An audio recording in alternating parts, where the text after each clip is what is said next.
Well, welcome, Fred Lessing, and we're going to have Lavinia later to the from the Portuguese progressive rock band Daymoon. Welcome to the Noble Shire for Progressive Discussion. And Fred is definitely the composer for Daymoon. We're going to talk all about his brand new album. It's their fifth studio album, Wednesday. And he added a bold journey through sound and story, and it absolutely is one of the best progressive rock albums of the year for sure. And this is the copy he sent me. Hopefully, it's showing up there. There we go. And thank you for that. I really appreciated it. It's a CD and it's just dynamic, and we're going to be talking about it. And then Lavinia is the actual lead female singer through most of the album. And she's going to be joining us in a little while here, and we'll talk to her about her participation, what she did. And the album was released globally on January 7th on OOB Records. And I'll tell you what, I'm going to stop talking and let you say hi, and then we'll jump into it. Okay. Hi. Let's jump into it. Okay. Just very quickly, you showed the cover. I'll show our Oh, first yeah. ever merchandise. Hopefully, you can see it. Bring it back just a little bit.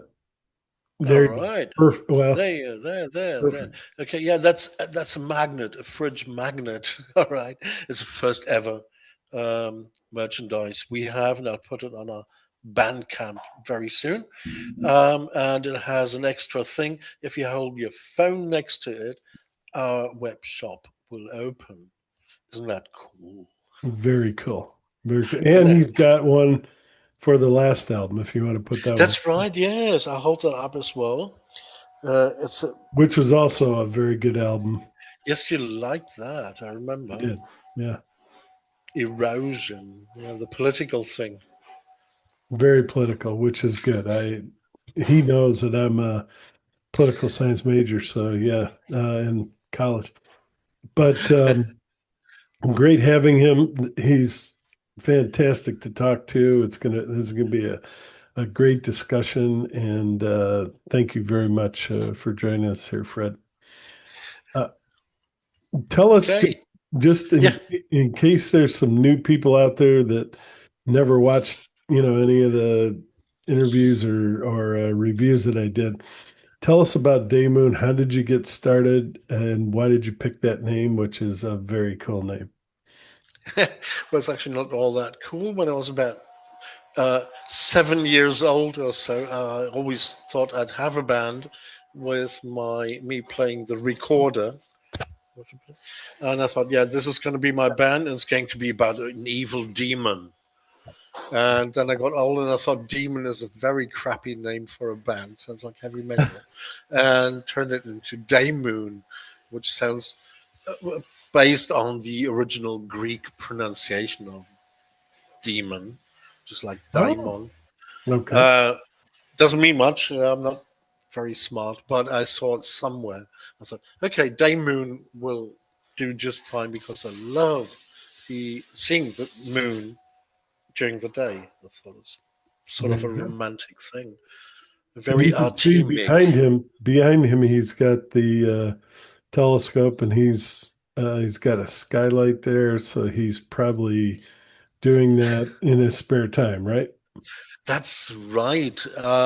There's an album that you did not review that we did called The Fabric of Space Divine, which is the history of the universe, Oh, wow. um, based on the works by a British hard sci fi writer called Stephen Baxter. Oh, yeah. I've Um, heard of him. I oh, haven't read his okay, okay. books. Yeah. So that album is about, well, pretty much staring at the stars and figuring out the universe and where we are in all that. Beautiful. Yeah, I need what you have there. I just love, um, well, I like sci-fi like you, but also just looking at and being able to see some of these planets and things. I know you'll never get, and I know I never will get those uh, photos like we just saw from Artemis. And if you haven't seen some of these, where have you been? But if you look on Facebook and probably all over the internet, they've been sending back the dark side of the moon, which a lot of us never saw. Yeah, which It's means a lot. amazing. And they found that Pink Floyd. No, I'm kidding. They found the prism. No, I'm just kidding. But but yeah, no, it is. It's even more beautiful than we ever thought. Plus, the ones that have been fascinating me are the color ones, and whether or not those are true or not, you don't know these days because there's so much junk on the internet. But I think they actually showed like minerals and things like that, which usually all you get is the gray, but there's a lot more there that we didn't even know about. Yeah, the woman astronaut said the longer I look at it, the browner it gets. I thought Yeah, that was yeah. pretty cool, which is kind of true, they had a wake up playlist with wake up songs, Oh yeah. and I'd so much hope to get "Oceans of the Moon," our song, onto that playlist, but no, we did not. We didn't make it. Couldn't yeah get them to No, do.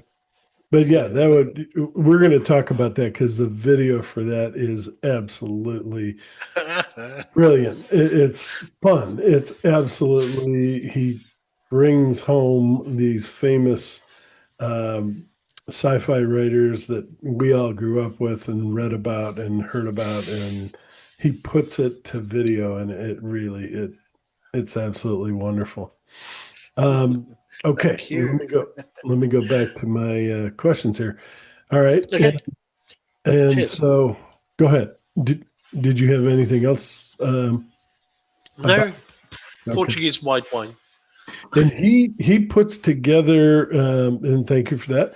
He's well, no, I'm throwing too many things out there, like my wife says, but he brings in people from all over, especially Portugal, which he has people close to him that he gets together with as part of his band, and as well as all these interesting guest artists. Do you want to talk about some of that? Because few people do that. Few people these days. They always say it's money, it's too expensive, blah blah blah. But it seems like you are in this musical.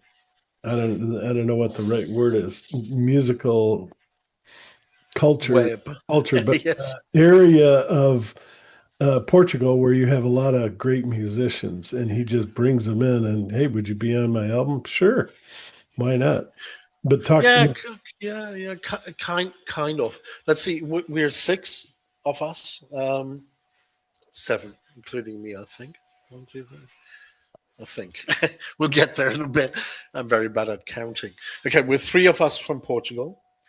Two of us very close to Sintra, where I live, and long friends from long, long ago.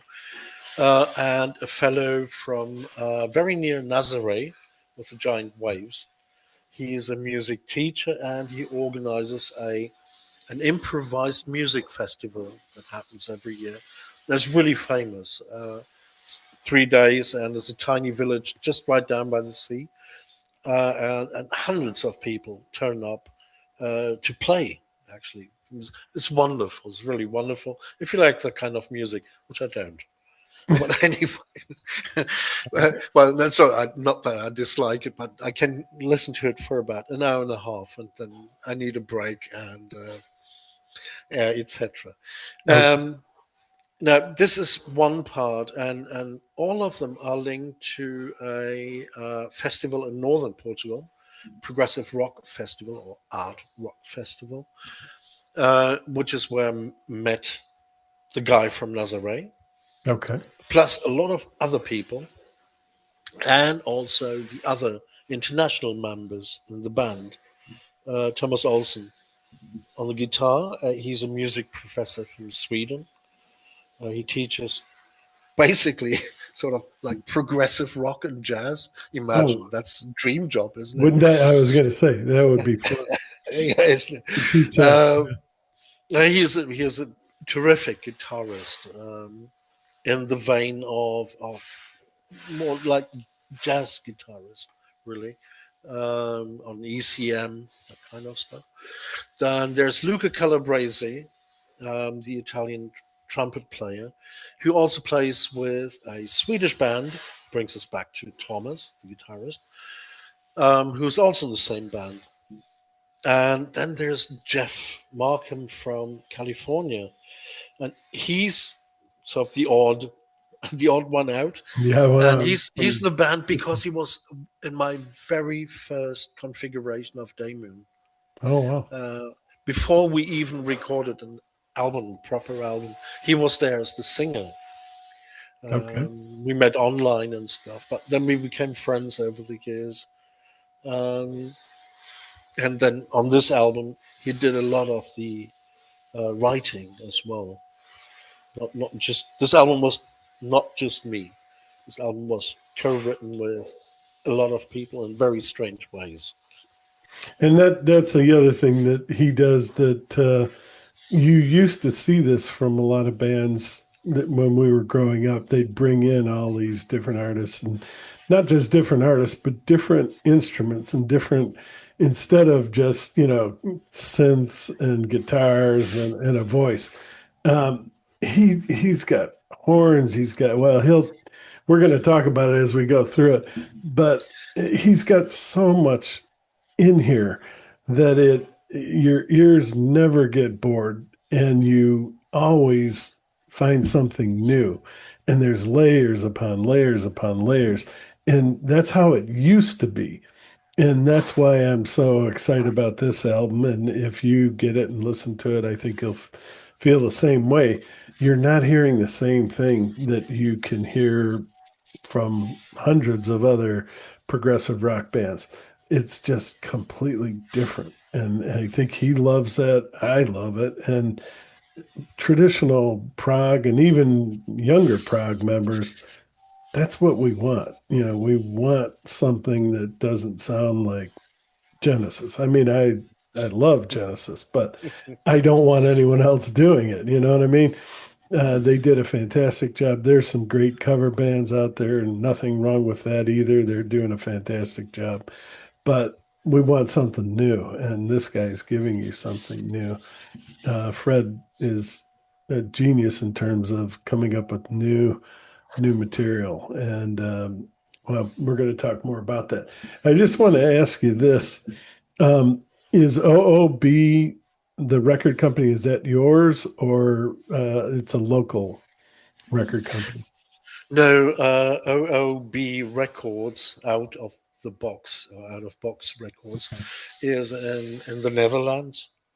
Um, I came upon them because a friend of mine runs a prog radio show in Portugal, and we released our previous album, Erosion, was self-released, and I did all the marketing. It was really hard work, a lot of money, and the payback was terrible.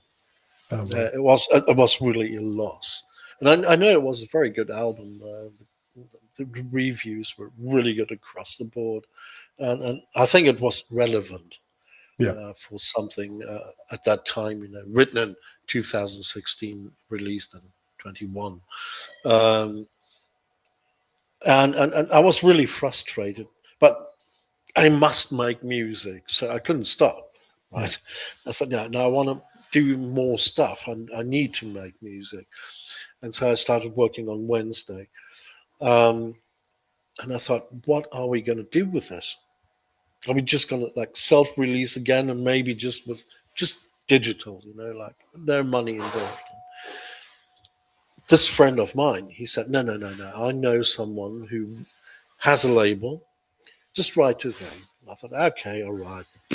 Nothing's going to Right. happen. Yeah. No, the No. lady, Kathy Keller, wonderful lady, Yeah. said, no, she's American. lives in the Netherlands, and she said, "No, no, no, no, let's go for it. I love the album." And I said, "No, it's not this album. I want to re-release Erosion because we couldn't sell it." She said, "No, no, this one is so much better." I said, "Okay, all right." I wasn't expecting that, you know. Yeah, you don't want to Um, hear that. Yeah. then I was really wow. I thought, wow, okay.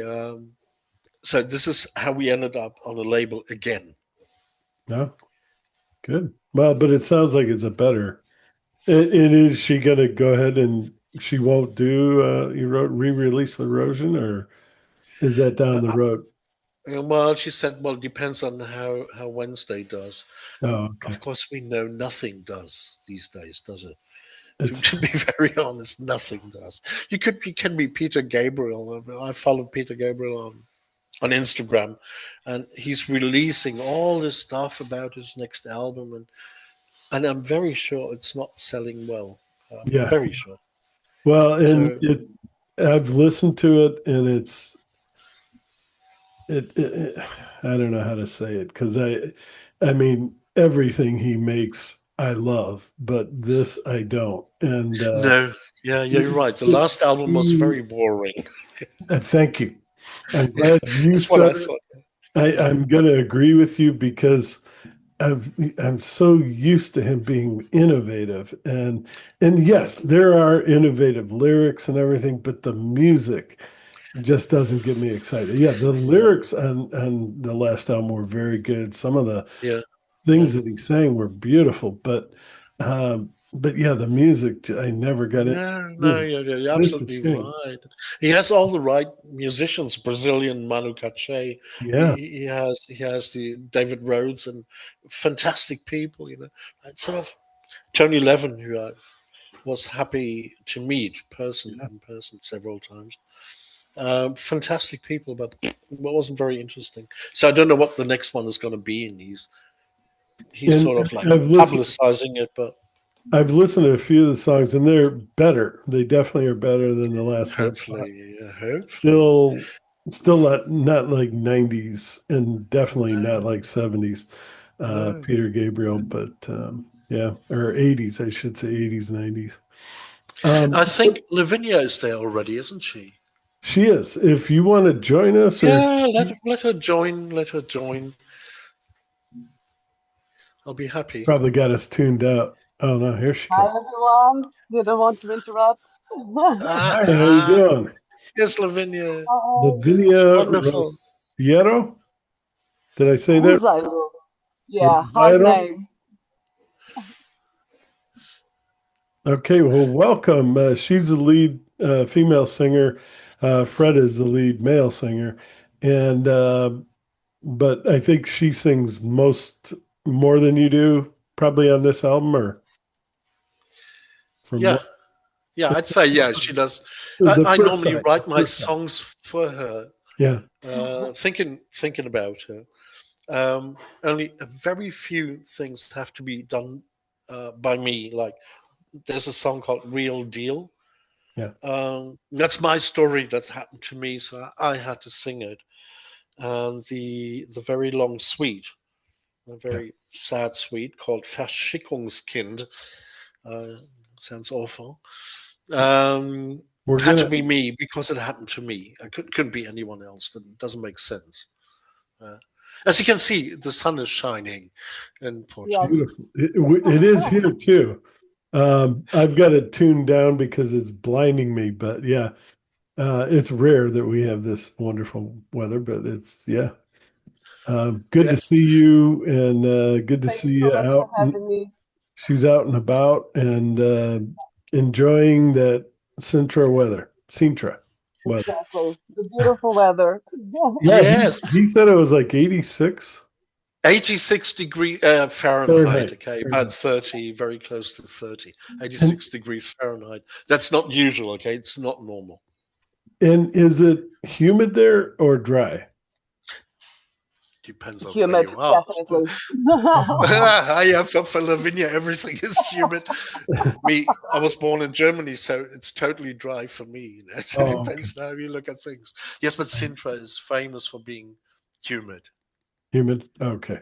Yeah, Because you're close to the coast. That makes sense. But at least you have the breeze, right? Because when we lived in Tampa, absolutely abhorrently humid, but you had the ocean, I mean the Gulf breeze. no, no, I'm No afraid not. breeze. No, we live about, at least I live about 6 miles from the sea, and there's the mountains in the middle. Oh, blocking Okay, it. and those mountains catch all the humidity coming from the north. They Oh, okay. build up on the mountains, so it's always slightly foggy, uh, Sherlock Holmes style, if Yeah. you will. No, I know what Now, Lavinia lives further out in the country, about another 2 or 3 miles from us. And that's a very dry place. It feels No, like not Mexico. that much. To me, it feels like Mexico. Yeah, but Lavinia is a Mexico kind of person. So, she yeah, likes it. exactly. Okay. And I don't know if you want me to mention it, but you're thinking of moving that direction, right, Fred? Or No, no, no. I'm moving further north. north. Lavinia Okay. lives further south. South. Okay, I'm sorry. No, so we're going to be But, apart actually for but east, right? no north. Actually, north. Just And directly. Lavinia is yeah east from us. Yeah, Okay. uh, but we're moving north. Yeah, yeah, yeah, All right. into And, wine country. and he mentioned Nazare. For those of you that don't know this, and he's got some experience being there, so we're gonna definitely real quick. I know I want to get into his album, but he lives in such an interesting place. You just cannot bypass these things. But Nazare is a surfer's dream. Well, the ones that love competing, 100 foot, even higher waves. If you can imagine that, like 4 or 5 story building waves, and go online, take a look at it because we did. I couldn't believe it, and then I looked at it and I said, "Oh my God." But I would still like to stand up at that. I don't know what it is, like a lighthouse or whatever, where people stand and watch. Mm-hmm, I would mm-hmm. love to just see it. There's no way I'm getting in there. I love the ocean. I can swim. I love that, but I'm not stupid enough to jump in there. But tell us what that's like. He's been there. Yeah. Yeah, I'll start with my personal experience. Um, I used to work around that area, being involved in a tourist project that never came to fruition. But also because of an American guy called McNamara, Okay. who was the first person to beat the world record in those waves. You know, like You would it's think about Australian. 100 feet. Pardon? You would think Australian, but I think No, no. American. McNamara, I think, is American, as far as I know. All I right. might be mistaken. George No, no, Mc. no. I don't know. From Oh, California, probably, or most likely. probably. He's actually about my age. He's in the 60s. That was about 10 years ago, and he was working with his sponsor was Mercedes, Oh, wow. and I had to translate a few videos about him, and I didn't understand lots of the stuff he was saying. That was not exactly because of accent, but because of who he is. But anyway, so I phoned him up, and then we got into talking. Mercedes gave him a surfboard with a Mercedes star on it. Oh, wow. So that's really weird, isn't it? Very nice. Yeah, yeah. Yeah, yeah. So he beat the world record. Lots of people beat the world his records after that. That's all I know about those waves. I've never seen them. They're usually in September, I believe. September, October, maybe. I'm not sure. I'm not really sure. Um, it's about 60 miles north from here. Oh, okay. Okay, so it takes about an hour and a bit to get there. Lavinia, have Uh, you seen him or No, and I'm a terrible swimmer, so you wouldn't catch me there. she's not Definitely. going there? Yeah. Now I've It- been to Nazare lots of times, but never during that period of the year. Yeah. Well, my wife and I last weekend, we were watching this video, and you cannot, it's not like a traditional, the guy goes out and surfs into the waves or the lady goes out and surfs into, you have to be brought in by a jet ski. Uh, Yeah, that's the only way that you can get in there safely. Um, and yeah, there's been people killed, maimed. It is insane. I mean, if you could imagine a 5 or 6 story building falling on you with that much, water pressure, yeah, it's only the daredevils are willing to really try it. But yeah, and I'm not that. Maybe in my younger days, but there's no way I would even no, no, no, no, no. It's close enough really, to get really a dangerous. picture. That's it for me now. Yeah. But That only happens, by the way, because there's an underwater canyon which oh, funnels the water together, so the waves rise out of the canyon. That's why it happens. Those are the biggest waves in the world, definitely. um, But- and it is scary. Yes, no, you shouldn't do that. But Nazaré itself is absolutely worth it. It's a very cute little town, famous for the fishermen who had these black hats on their, well, not even hats, little sloppy, bad-looking things on their hat, and they still nowadays dry fish on the beach. oh wow. Uh, Rather small fish, like about this size or so. They're really tasty if you put them on, say, a tomato rice or whatever. You put them on top, Yeah. and the whole flavor goes down into the rice. Wonderful stuff. Great place to Brad visit. is an amazing cook, by the way. So you could spend hours talking about food with him. So don't go that route. Okay. All right. Rubbish, rubbish, utter rubbish. Well, maybe we'll do that after. But yeah. All right. Now, I think you and I talked about this last time, but you don't, and maybe it's changed, so don't assume, Mark. But are you planning to do any kind of touring, or from what I remember, you don't do touring? No, but Lavinia has plans for us. Oh, tell us. Yes, I'm sorry. it's Lavinia who has the plans. Yes, yes, Lavinia, tell us all about it, and that we still want to do it. I think it'll come to fruition at some stage, hopefully soon, and hopefully based on Wednesday. But might be based on erosion. We don't know. But anyway, Lavinia has the plans for you. No, it's Oh, not exactly planned, but I would like to do at least a small showcase. Maybe play because the big question here with us is that it's really hard to be together as a band because we all live in different countries, so it's very hard to actually have the musicians together. But I do believe that it's possible to play live a few versions of the songs, let's say, and I have the perfect place for it, and Fred knows it. So yeah, maybe end of the year, Fred. What do you think? Do we have enough time? Maybe. I know the whole band wants it. We believe that Jeff Markham from California would be our weak spot. So we would be with, because it's just too expensive. The others, we might find some funding.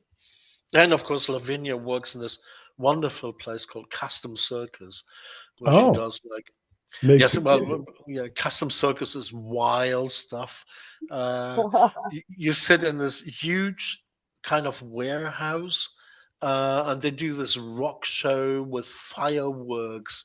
Um, say a bathtub, a guy in a bathtub crossing the ceiling on top of your Oh, over your heads, with fireworks and stuff. It's wild. It's absolutely fire, wild. fire Especially breathing and fire All breathing. that, all of it, small And all of it. then what's the Yeah, other? Lavinia. Belly Yeah, Lavinia does dancers and fire dancing. So like fire it's really dancing, wild. belly dancing, all that. Yeah. Yeah, yeah, all that. Oh It's wow. all in it. And Wow. Lavinia is the singer, one of the singers. She's the best, obviously. Oh. Uh, no, she's not, but she is very actually. Well, And that place would be a great place. On one hand, Lavinia suggested this um, to do showcases in a simplified version. Just have the Portuguese part of the members. band, Yeah. and probably someone else to help us, and then uh, do a bigger thing, which would perhaps stream live or record or something, with two shows. Everyone in the band Great. wants to do it. And you'll video it, I'm sure. Yeah, it would be great because half of the band is very jazzistic. Oh, It's jazz people, so you get lots of improv. No, I love that. Actually, I but don't, but yes, but I like it. but hopefully you do video that and make it available because yeah, I would be one of the people who want to buy that for sure. Yeah, yeah, we can time it with when you're here. Well, we'll see about that. Yeah, no, we are really uh, we had all these fantastic plans of where we were going to go this year, and then our lovely president decided to throw on all these tariffs and then get involved in a Gulf war. And now I was looking at Facebook with this poor band from Italy. They had everything booked to go to Germany for shows, and the Lufthansa, which I mean, they're like clockwork. They never miss anything. Canceled like 30 or 40 flights, and one of them was theirs. And because they don't have gas, they don't have in it, and they're doing it over here as well in the United States. And it's just insane what is happening to the world because of one Isn't it? person. But I can't get CDs from bands in Europe, and I think Fred will vouch for me there.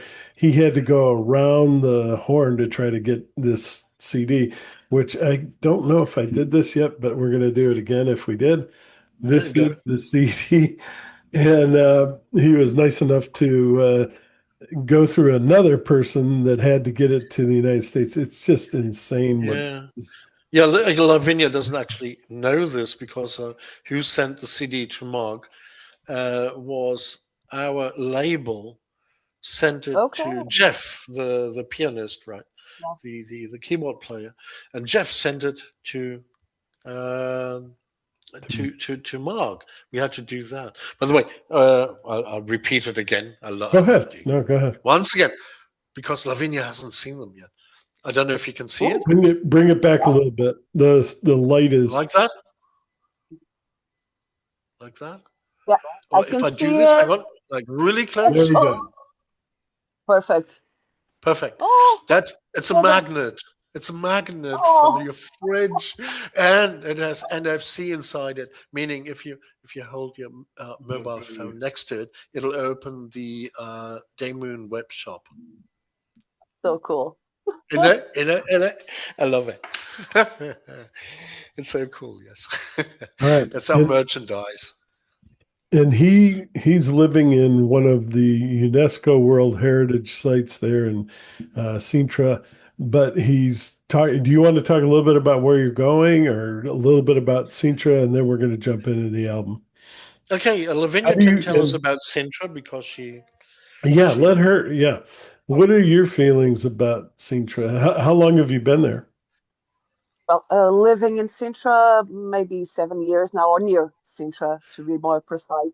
I actually grew up by the coast in Oeiras, so very close to the ocean, which is very privileged of me. Um, and I have a very different experience with Sintra than Fred, probably. For him, it was always his home. For me, it is a place. Well, when I was a kid, I used to party in Sintra a lot in the woods. So I have very fond memories of that. And nowadays, it really is a magical place. You really feel different in Sintra, at least for me. I'm not a spiritual person or anything like that, but you do connect with nature in a different way in Sintra. At least that's what I feel. the videos that I've looked at, my wife and I are very interested in going there. Just look like it's a fantastic place to enjoy yourself and to take a vacation. Yeah, You yeah, have to no, come. definitely, You have to definitely come. is. Yeah. I'm By sorry. the way, of course, I should probably mention very quickly how I met Lavinia. Oh yeah, Uh, yeah. yeah, um, there was Let's see if this you get it right. was sorry. She Let's wants see to if you see get if it you'll right. get it right. Yeah, there was this theater place, a small local theater in Sintra, and I went there to see music, and there was a sort of band, and there was Lavinia serving drinks, and then all of a sudden Lavinia was the singer of another band, and then all of a sudden Lavinia was an actress doing theater and stuff, and I thought, oh, that's cool. And her then Very boyfriend diverse. was the second drummer in Daymoon. Huh? Then the second boyfriend disappeared, and Lavinia stayed. Uh, then I started writing things around Lavinia's voice, which I think well, embodies Sintra in a way. Yeah, she does have a beautiful voice. Yeah, Oh, thank you. yeah, you do. You really do. All right. So Yeah. let's talk about the album. Why Wednesday? And I love no, I love the title. And over here, there's the TV show and all that. I know it has nothing to do with that, but when that was getting ready to go, and when they were talking about a new season of it, people were just going crazy over here. And like I say, I know it doesn't have anything to do with that, but why did you come up with that title? No, you're totally right. It's based on the TV show. No, it's Oh, it not. is. No, No. it's not. No, no. We can also ask. We can also ask Lavinia, who will make up a really cool story, but she has no idea either. I think, and no one has. No, it's because while we were doing erosion, Lavinia produced all the promo videos that we launched before launching the album, and for some reason, they always happened on Wednesday. Oh, It was just a coincidence until it became a habit, and I would say, "Oh, it's another Wednesday," And then when Erosion was over, I thought, well, what's the next album going to be called? I thought, oh, why not Wednesday? We do everything on a Wednesday. there you go. But also, of course, Wednesday is a boring day, a very boring day. It's in the middle of the week, And needs and some excitement. yeah, well, yeah, no, it doesn't. We hope to make. I hope to make an unexciting album, but everyone thinks it's exciting. I don't. Oh yeah. Next time I'll try to make an exciting album, but I don't know And it'll go the that's other going to way. cause.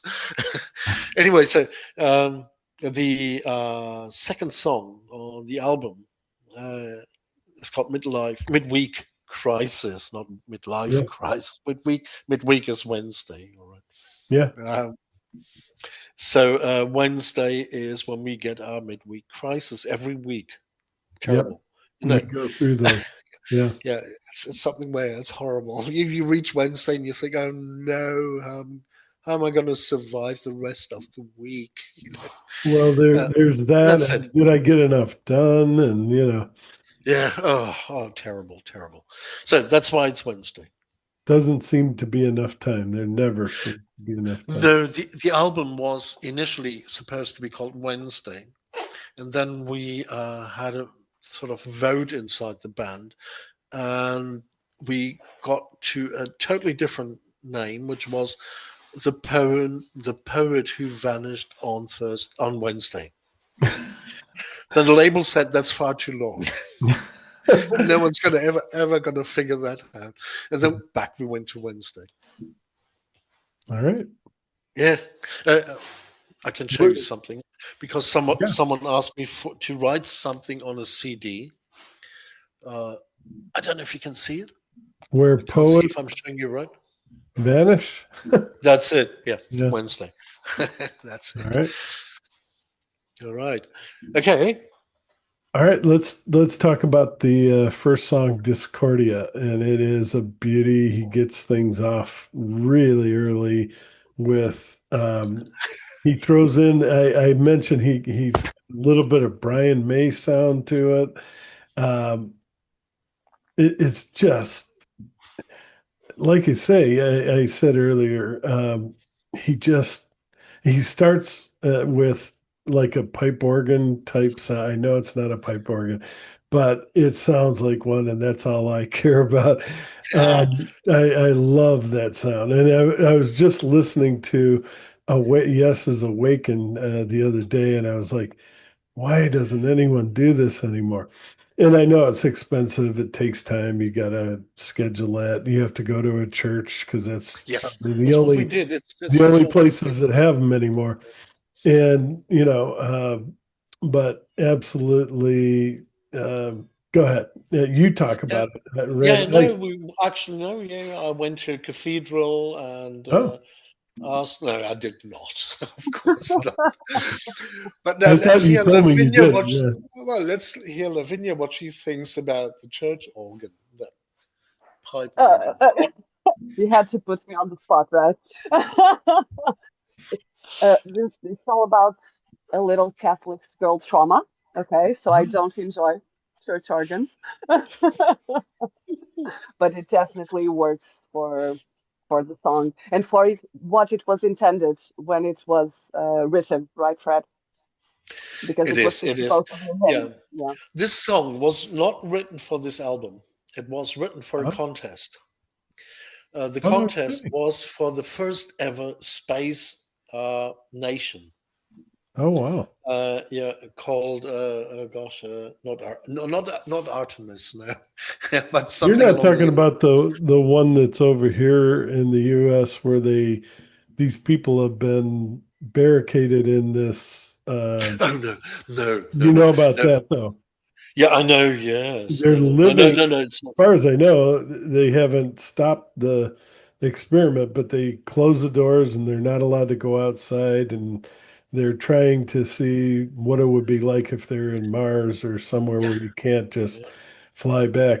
And I don't yeah, remember the name or anything, but it's yeah. nothing to do with that. Okay, go ahead. No, it's not that. No, it was not called Arcadia. I can't remember the correct name. That was quite a few years ago. Um, it's a space nation which is placed on a satellite. Oh, That wow. that satellite actually exists. It's centered up there, and you could become a citizen for Oh, free. If you want a passport, you have to pay.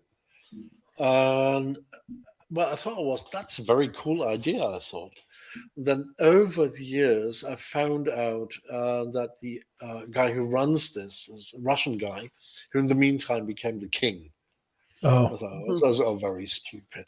You could all sorts of stuff if you pay for it. But anyway, I thought, no, we can't miss the chance and do the anthem. for that. That was this contest to do the anthem. Wow. And we did the anthem. It was based on the name of the thingy of that nation. Um, and I did that together with the former drummer, who was also a keyboarder, pretty good keyboarder and very good producer.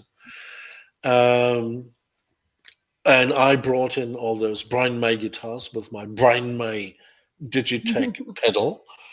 So it really sounds like Brian May. It, But it was based, the idea was actually based on a Canadian band, Nanook. Nanook, Duck. sorry. Yeah, Nanook, Klaatu, a band I worship. Um, and I wrote this actually as an anthem. Oh, cool. And I didn't want to just kick it out. I loved it, and I thought this album needs a good beginning with something that people will like It- it- easily, and then it moves into something that people will not easily like. Like Midweek Crisis, which is really hard to like. Go Uh, ahead and yeah, go ahead and talk about that. And you, you, this you, is you, Lavinia's first vocals too, so we definitely want to get her yeah. feeling. But you go first. Yeah, go ahead. Okay, so now you know the entire story behind the spacefaring nation that Okay. never was unless you paid for it. I think Um, Musk is doing something like this too, from what I remember seeing that he was going to try to create this society and you have to pay all this money and you know it's never going to happen, just like yeah, some things that well, the other guy that yeah, we talk about. yeah. If you listen to the anthem again, I changed the name of the nation. I- Again, I can't at the moment remember what it is. I changed it to Discordia. It sounded very much like to Discordia. And if you listen to it again and sing, just sing Discordia, Discordia, Discordia. That That's reminds it, me, you know. it reminds, So I don't know if you remember this. I was a Marx Brothers fan, but that fake country that they made up, they did an anti-fascist movie a long time ago, and maybe that was on Night of the Opera. I can't. It was on one of the big movies too, and they created this fake country, and I can't remember the name of it either. But do you know what I'm talking about? Or no, I haven't seen it. I haven't seen. oh, okay, The Marx Brothers are famous, but yeah, not all that famous in Europe, I'm afraid. no So kidding. Wow, no, you guys are uh, missing. no, I've seen bits here and there, but they're not. At least were not part of my childhood. Just Google that, just Marx Brothers made up country or whatever you want to use. And it just is hilarious because it's a little bit like Chaplin's, not as good as Chaplin's, definitely not as good as Chaplin was the best at it, but it's it's the Marx Brothers and they're a lot of fun. Uh, Definitely, yeah. but Okay, as you said, let's move into midweek crisis and yeah, era. I but I let mean Lavinia they have talk. a song that they all sing in that movie, and Okay, all like I right. say, I can't remember, but it sounds kind of like that same theme. Oh, I'd love to They hear come up it. with Oh, an anthem for this weird country. But anyway, go ahead. Sorry. Okay. Anyway, so I'll let Lavinia tell you a little bit about midweek crisis. While I turn on a few lights because I think I'm sitting in the dark all of a sudden, and the sun It's is starting to going get down. dirt, yeah, dark. Yeah. Okay. Go ahead, Lavinia. Tell us. Yeah, so for midweek crisis, it was actually quite easy for me because Fred had a very clear idea of what he wanted. He was the one who wrote the vocals for it. So I basically just had to be the perfect puppet. And I remember one of the things he told me, he wanted no emotion, completely detached, which is kind of the feeling that we have of that midweek crisis. You kind of feel detached. You're between your obligations and work, and all you can think of is the weekend and resting and actually doing what you love, and there's this apathy that comes over you in a way. And I really enjoy when Fred has this very clear image of what he wants. I come from live theater, so I'm used to being a puppet. It's very comfortable for me to create a character, and in a way, Fred is very much has a, is like a stage director in a way. He lets you be creative. He lets you have your own input, creative input, let's say, but he knows how to get you there. And I know he does it in a very different way with each musician. So it's always very interesting. Also, there's this crazy part in the middle of the song, I believe, that we actually recorded live um, in Sintra again, near this water drop thingy. Fred can explain a little bit better than me that is. And it was really interesting because although Fred says he doesn't like to improvise, he is always taking us a little bit in that direction. And it was fully improvised. He had, again, a few lyrics for us, But apart from that, we just had to kind of feel the ambience, and try to embody that with our voices in a way, I think. And that's what you used to see in the 60s and 70s. People would do a lot of improvisation, Traffic and Cream and so many other bands. Same type of thing. They get together and create magic, but it takes a while to create magic. And I'm glad he lets you do that. And he's open and, willing to take a chance. There you go. Yeah. Not enough progressive, and I hate to say this because it hurts, but not enough progressive rock bands are afraid to take a chance. They're falling in line sort of with the pop. Just keep giving them what we think they want. No, give them something different. And by the way, I got to do this because um, I keep, hey, I'm getting old and you don't remember everything. So while you guys are talking, I Googled that. Marx Brothers, it's Duck Soup is the movie. And the Okay. name of the country, you're gonna love it, Fredonia. That ought to be the name of your next album. Watch the movie and you'll see what I'm talking about. It is hilarious. But Fredonia, it's anything but free. But they, like I say, they made a song, Fredonia. It is hilarious. All right, I'm sorry. But midweek crisis. He and I don't want to admit it, but yeah, we're going through that midlife crisis where you're wondering, are you still doing something that people care about? And yes, he definitely is. I mean, I care about it, and I think more and more people will care about it once they hear this album.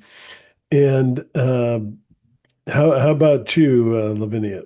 Do you feel how do you feel about the album in general? Because I love that he's given you that free reign to do what you want and be who you want to be, and that's how it should be. Well, um, this album was the making of it was strange for me, because it was a little bit detached. Um, I do need to sometimes work by myself, but I do prefer to work with a team. I do Yeah. prefer to work at least one more, well, at least with one more musician, because I feel that I it kind of feeds me, working together. Maybe that comes from the fact that I spent 15 years doing musicals live, and you're working with the big team and you're kind of feeding out of each other's energy.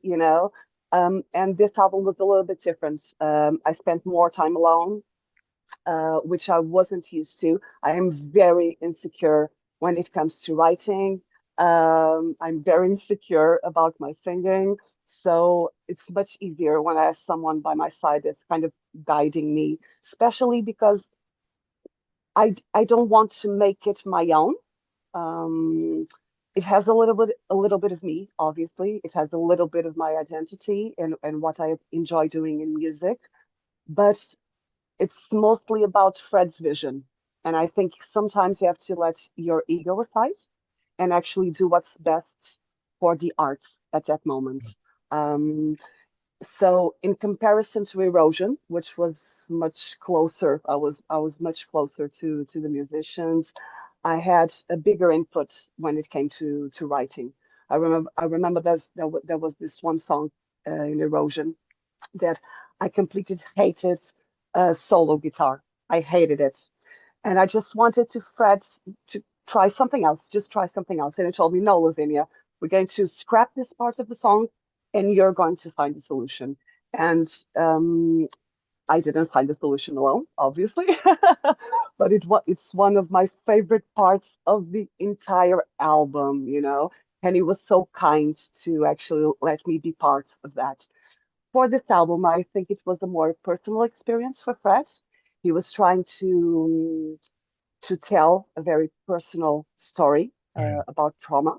Um, and I felt that I had to step aside a little bit and just try to listen to what he needed, and what the music needed in a way, it's a blessing. Okay. I loved it. I loved it, and I did have a lot of chances throughout the album, but especially in the song "The Trees of the Mind Are Black."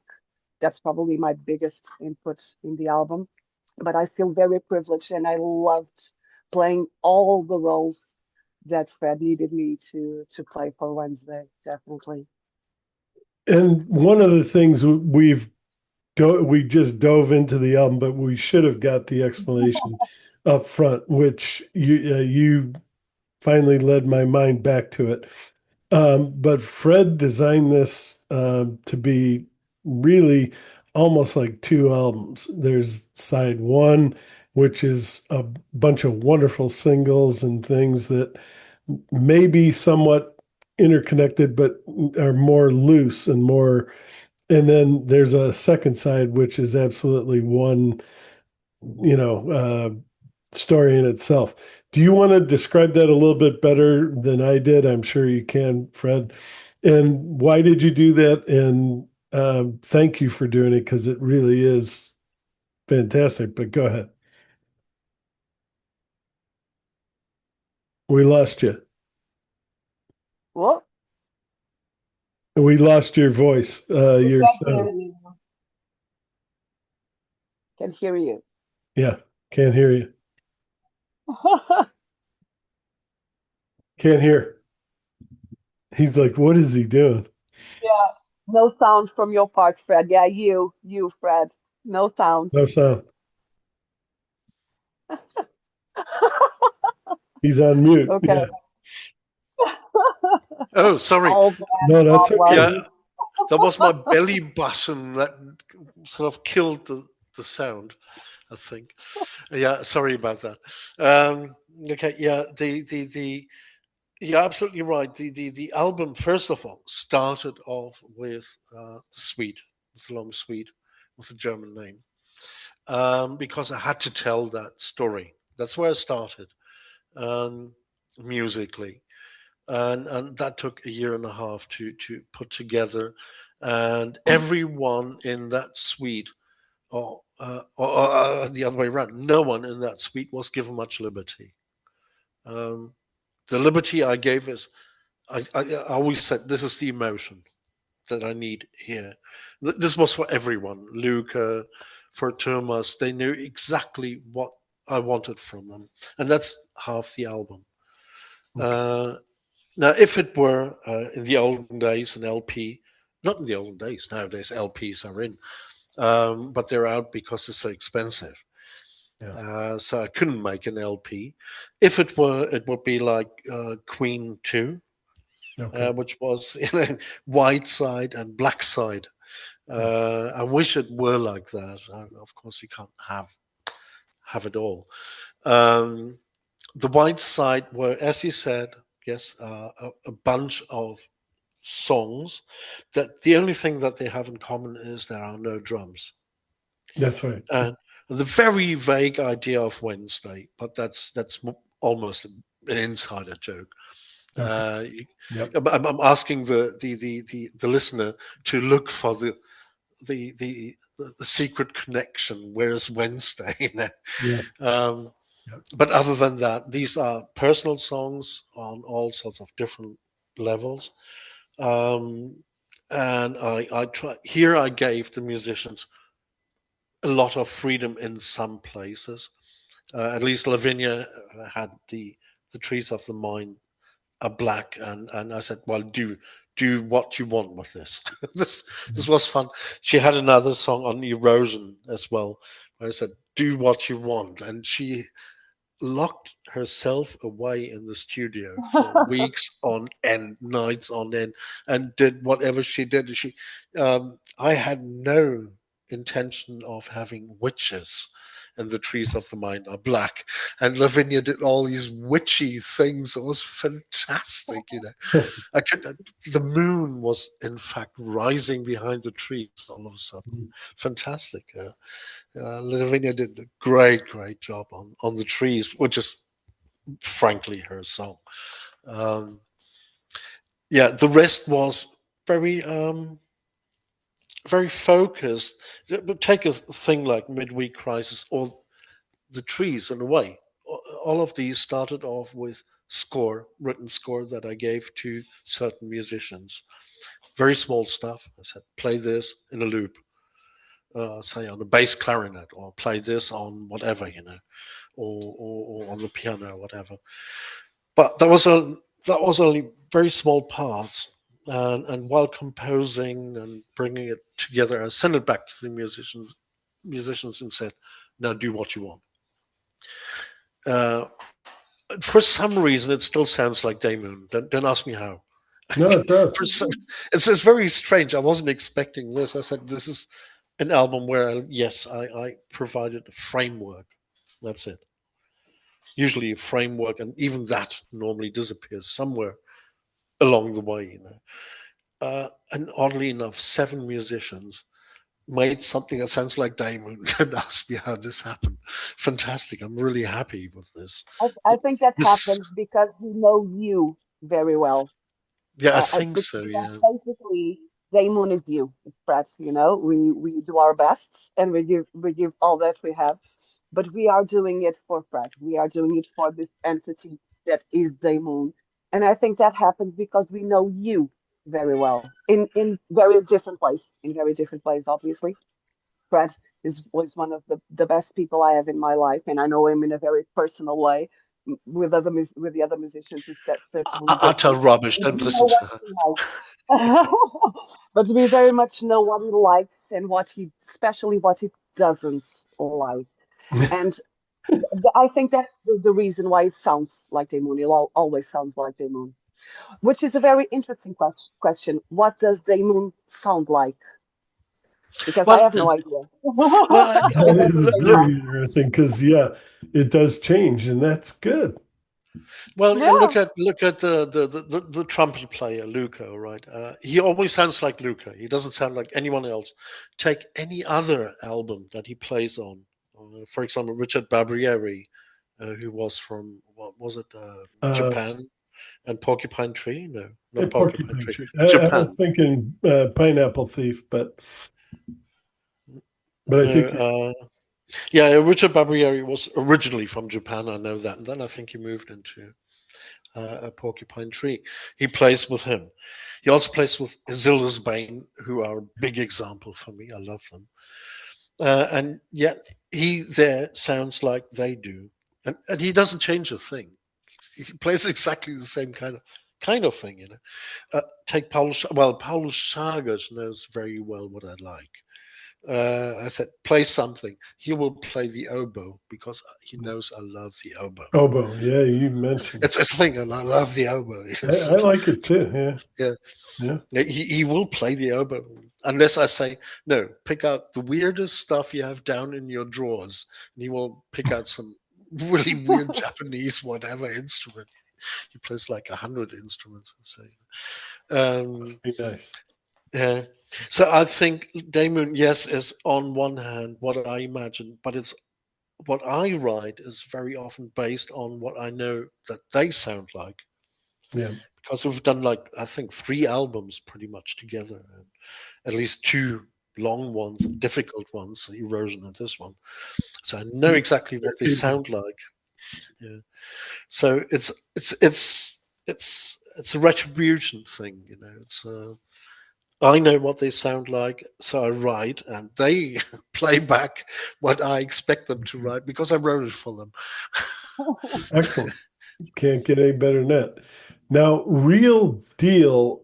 I know there's something with that spelling of deal, but I haven't been able to figure out.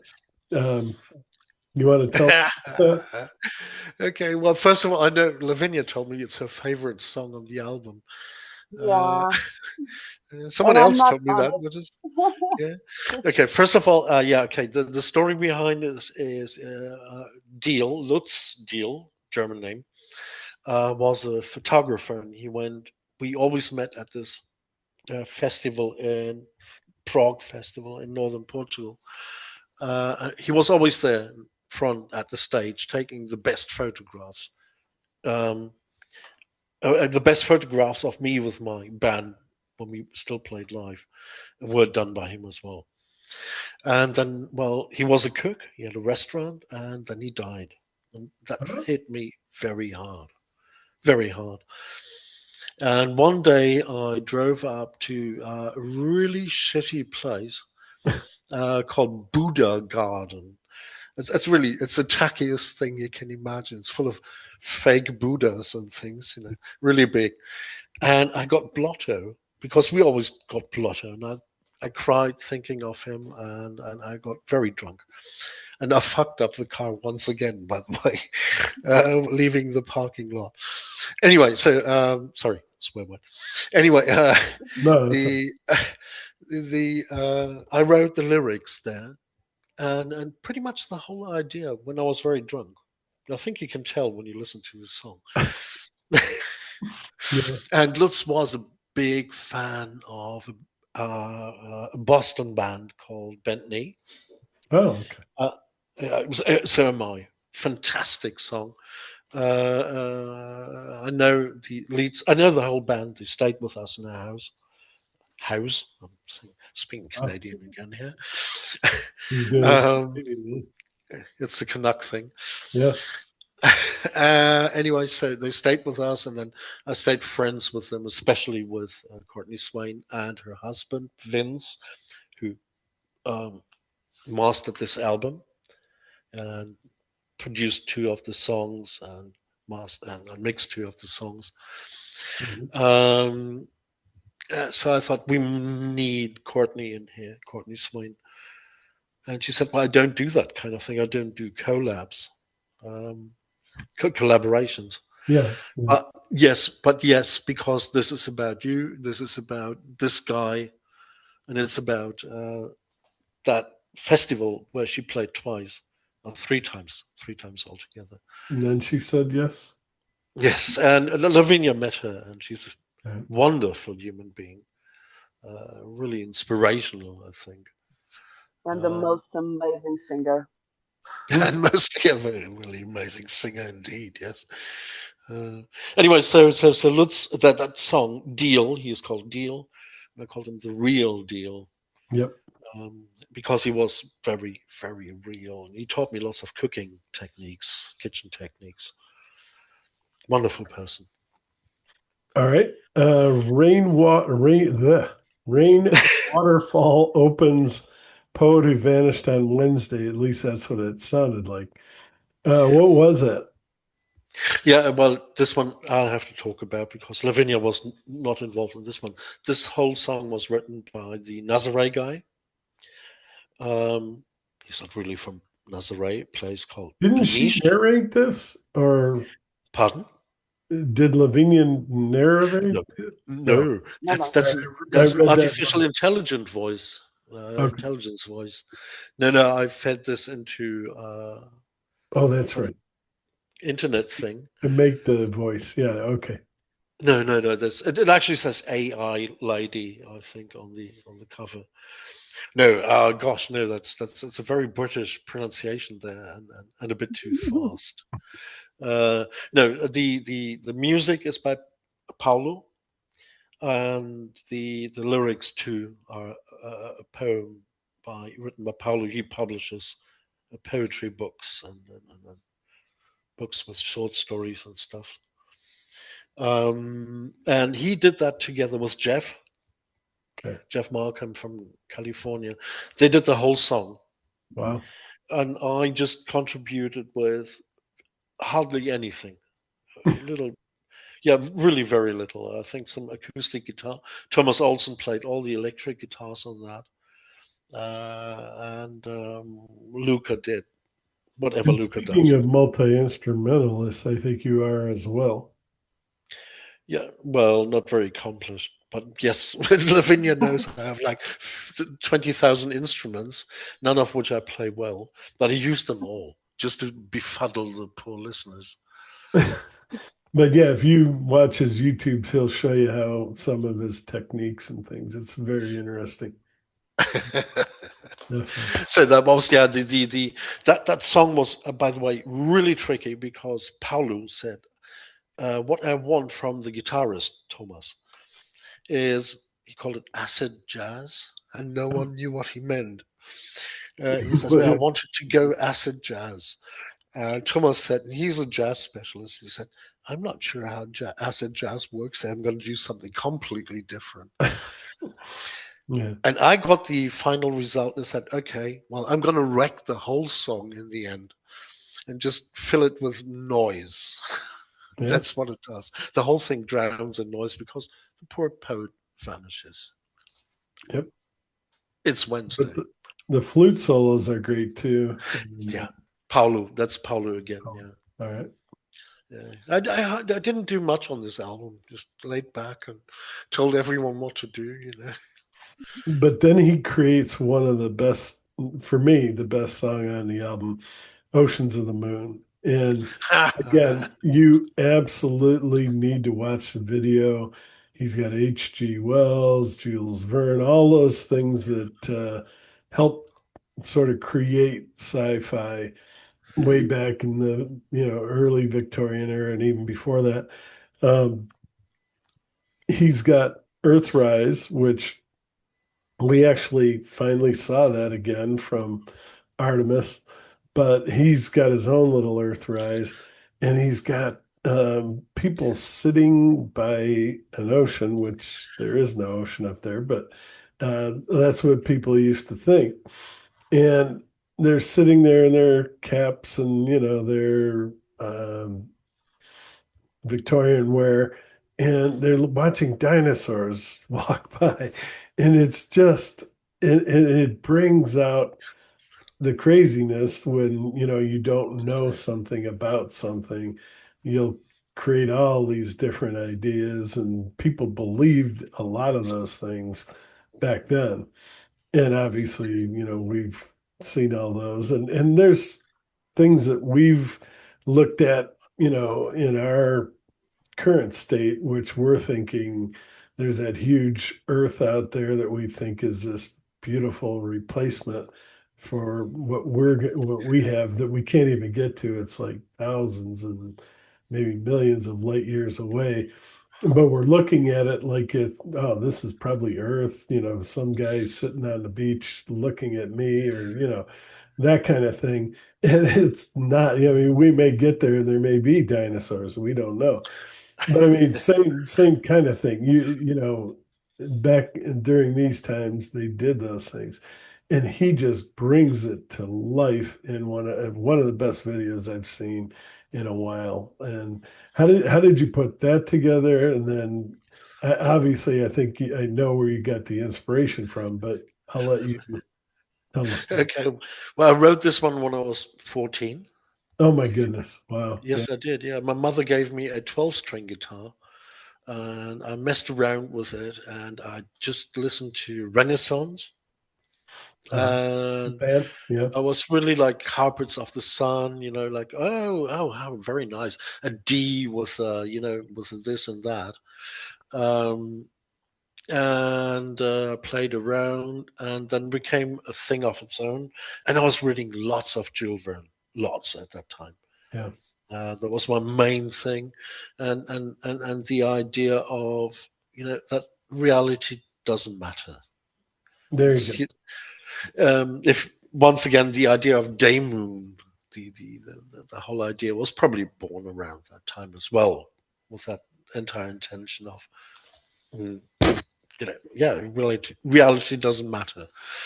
Dream up your own moon, and dream your being back when times were good in the But 19th century. Of course, they were not. It's rubbish. But not living in a yeah. Jules Verne thing would be great.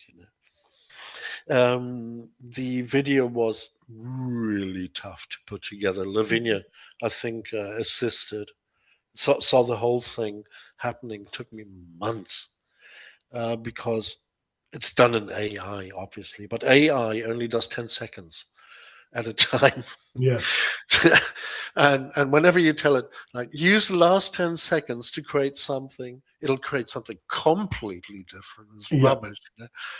So I really had to think, and then I had to pay in the end to actually get the AI to do something. I did this in CapCut, which is a pretty good software, really full of flaws and stuff, but it took ages. You And it's you so have slow. tell them everything.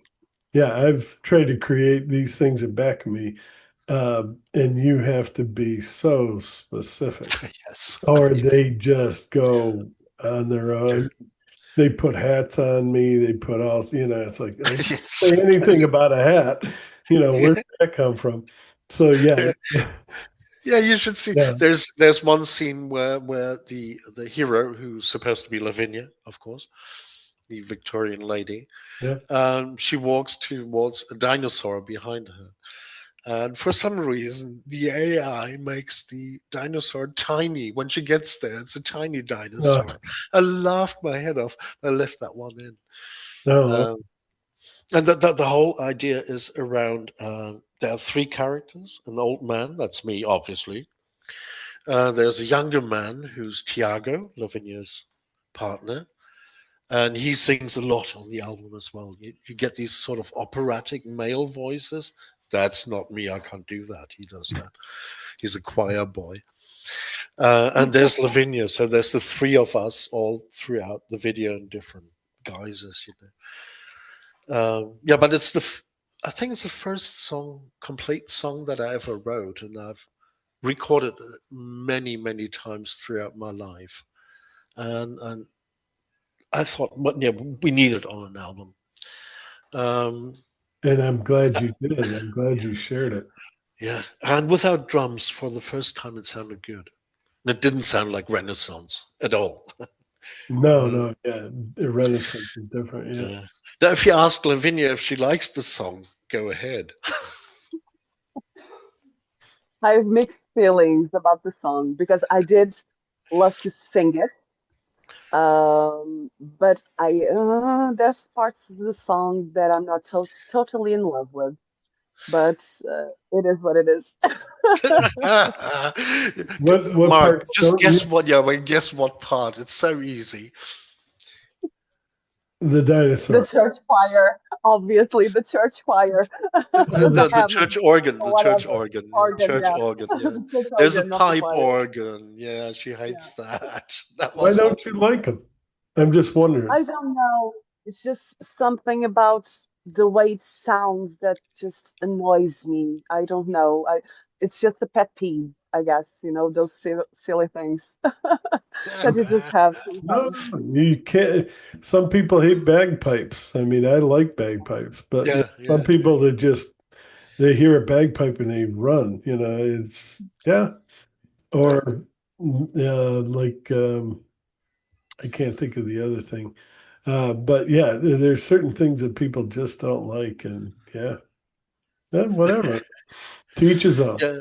Yeah, Poor Lavinia got very strict instructions on this one too, especially towards the end, where it said, "Think ABBA." there you go. Yeah.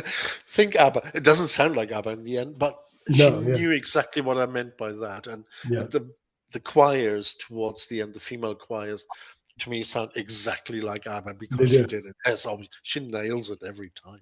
She's And I unbelievable. just love singing it, and it's one of the songs that I would really like to sing live because the melody is Fun. Yeah. absolutely beautiful.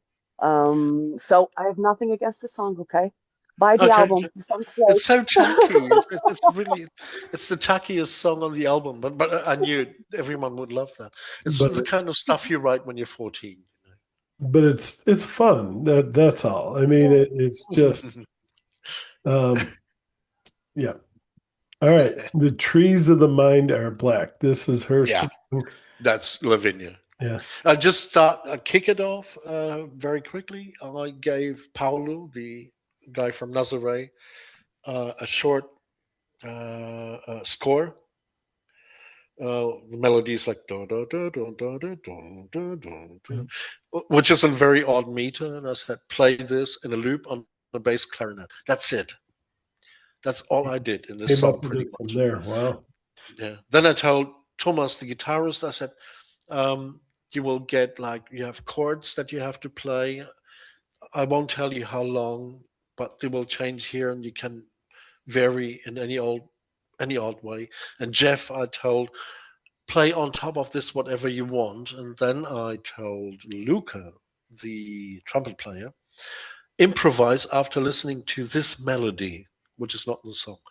Listen to it once and then improvise for 3 minutes exactly with a 100 BPM, beats per minute meter. And I gave that to Jeff and said, Jeff, now improvise piano on this. And then I gave the whole shebang to Lavinia. Yeah. Yeah, Okay, here Lavinia, goes Lavinia. you're on. Yeah, well, I loved it. I loved working on Trees of the Mind. It's funny to me that Fred says that he never thought of having witches in his album, but it does sound very witchy. I don't think it came from my mind exclusively. Um, I'm not a trained musician. I'm the only one in the band that knows nothing about music. I'm completely self-taught. So for me, when I need to write something, and if there's if the song already exists in some way, the first thing I'll do is to be completely to know the song fully, you know. So I'll just listen to the song maybe for like an hour until Mhm. it's completely natural and it kind of flows and I can hear it in my mind. And Fred wrote the lyrics, as all the lyrics in the album, I believe, were written by him. And the lyrics were inspired by Silver Plath poem. Um, and he gave me lyrics in Portuguese and in English.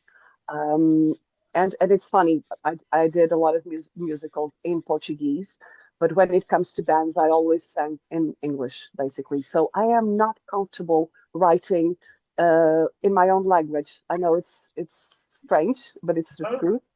And it was funny because when I did start singing in Portuguese, all of a sudden my voice went into a very traditional side of Portuguese music, which is also funny because I don't listen to traditional Portuguese music. Um, The and so I influence kind of of played that. with that.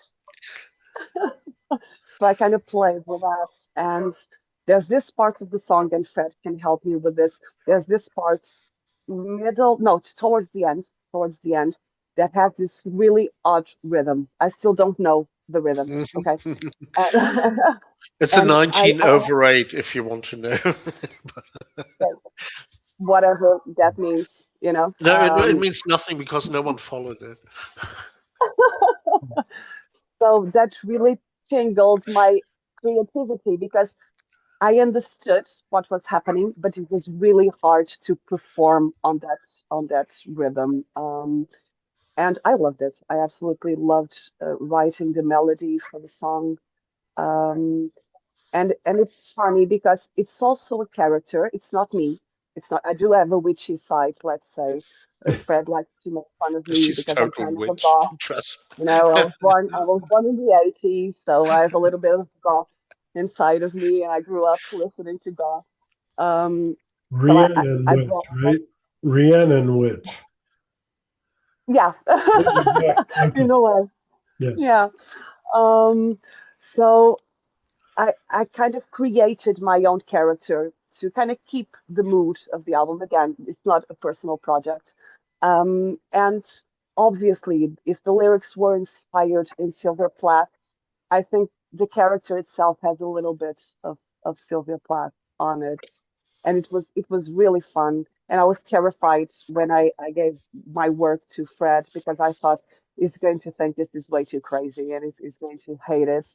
And I'm really curious to know what people think about the song because it is being sang mostly in Portuguese, and it's tough for people sometimes to listen to music that is being sang in a language that they don't understand. And the feelings that can come from that weirdness because you don't know the language. I actually like that. I mean, I don't understand a word of it, but you can sense more of a feeling from the person singing that, it's their native language. And at least that's been my experience. And I thoroughly enjoy it, even though I don't know what's being said. Um, you get more of a a real feel to it. And that's just me, maybe. Yeah, poor Lavinia didn't get much instruction on this one. I put her in the studio, locked the door, gave her bread and water for 2 weeks. Bread and I water, said, yeah, and I told her, lit it dare up you in the not, dark. dare you not make it sound like dead can dance. Yeah, That's it. That's pretty much it. That's the result. But Thomas, our intellectual in the band, the guitarist, the professor, he said that's the banger on the whole album. Everyone's going to buy the album because of that. I don't think it's it's a a good banger, one. but But it's a it good, is a good song. It's a very good song. yeah, it's a strange song, yeah, but it's my favorite. It's definitely my favorite because it's very deep. Definitely. Lots of stuff happens all the time. And I am writing a video clip for it. I haven't forgotten, Fred. Yes, It's yes, in yes. written. We were thinking a video clip for this one, a music Oh, video. that's going to be, yeah, that is going to be. When do you think? Oh, Fall? Wednesday, Wednesday. Wednesday. It'll be a Wednesday in fall, maybe. Yeah, yeah. It'll be out Wednesday. Yeah. Yeah, it'll be on Wednesday. Yeah. Okay. And then side one ends with another spectacular song, um, Arrhythmics. And Yeah. I'm not a math guy at all, but that's what that kind of sounds like. But and I don't think he knew who I was talking about when I mentioned it, but one of my favorite Fleet Foxes albums, and they're from here in the Seattle area. They had this song called An Argument, and it had all these horns and brass kind of making all these noises. And it reminded me of that. It's not the same song. He didn't even know who they were. So there's no way he copied it. But I loved it. And I loved, that Fleet Foxes. A lot of people were like, why did, and it's on there's a song that, yeah, there's a song that follows it that is one of the best songs on that album. And people are like, why did they put this junk on there before that fantastic song? But I thought it was really cool. It was just different. And it just, you're listening to and the whole album is fantastic, but you listen to this whole album, mostly bluesy, and then all of a sudden this thing comes on and it's like, thank you. And I mean, thank you just because it forces your mind to rethink. Yeah. And it was, and I don't know, is that what you were trying to accomplish? No. No. All No. right. Go ahead. No. Tell Not us at all. about No. that song. Uh, All right. no. It's not really a song. It's so short. Luca, the trumpet player, the Italian trumpet player, and I have been planning to have a separate band. Oh, We've been planning that for years, never got around to it. And we always thought it must be called the Arrhythmics, not the Eurythmics, yeah, yeah. with Annie Lennox. No, this is the Arrhythmics. Um, and it would be sort of like really very free thing. But then I had my mishap with my heart, Yeah. with arrhythmia. Okay, so I got That's a right. little thingy implanted here, and Luca had the same at almost the same time. Oh my We goodness. both almost died, and both got this machine implanted in our heart. And one day I said, "Well, Luca, we must do something about this. Let's try to tell the story." And my only way I had was I used a Turkish string instrument called saz, and Yeah. I played only one note without rhythm. I said, Luca, you do the same. On your instrument, pick any one you want, play only one note without rhythm. Don't listen to what I do. I won't listen to what you do. Then we put it together. And then I'll let you improvise on top of that, telling your story. And I added sounds to tell my story. I didn't add instruments, I used sounds. The very first sound you hear is people, doctors actually walking in a corridor in a hospital, and I recorded that. at the hospital where I was. I used that as the opening sound. Authentic. It's So it's a short, very strange thing, and I don't expect anyone to really understand it. I tell the story on the album in a few words. But it also works as an opener, as you said, as an opener to what comes next. It recalibrates your ears, I hope, I for wanna what I came. wanna check in with Lavinia. You're not getting cold out there, are you? Because I notice it's getting dark. Oh, no, no. But yeah, I'm he prepared. did say it was like 86, but at night, No, no, it's an amazing night. It's an amazing night. okay, yeah, we don't want you to freeze out there. I know here it's beautiful and sunny right now, but at night, when it's beautiful and sunny, all that heat just flies right out of the atmosphere and it gets cold. So hopefully that doesn't happen there. Um, No, we I'm don't doing want you great. freezing. Thank you. Okay, so here we go. So that was side one, just a Yeah, kaleidoscope of wonderful music that just it's entrancing in every way. thank Now you. the second part, and I'll let him uh, tell you how that evolved. Go ahead. Okay, the black side, yeah, that's the one Dark I side. worked on. Yeah, it's the side black, and that took a year and a half.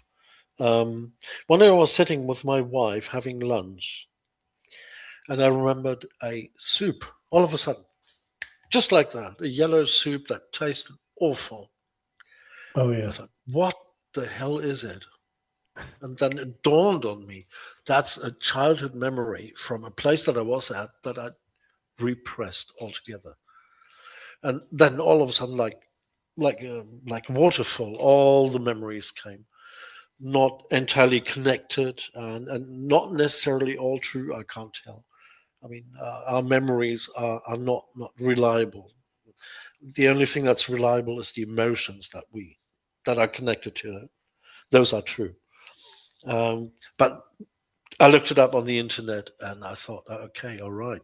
Those Verschickungskind, meaning children that got sent away by their parents in this case, were a thing. And in fact, Germans did that. They just did that. It was a normal thing. Sent your children away on one hand for the parents to have a nice summer holiday. It was always in summer. And so the kids went for 6 weeks somewhere else. And this was right Uh, after World War II, all the way up until didn't stop until until very the recently, yeah, until 90s. the 80s, yeah. It was a totally normal thing for Germans. They got sent away to a children's home, and some of them really huge, like factories. The one I stayed at three. I only recall two of them. One was not bad.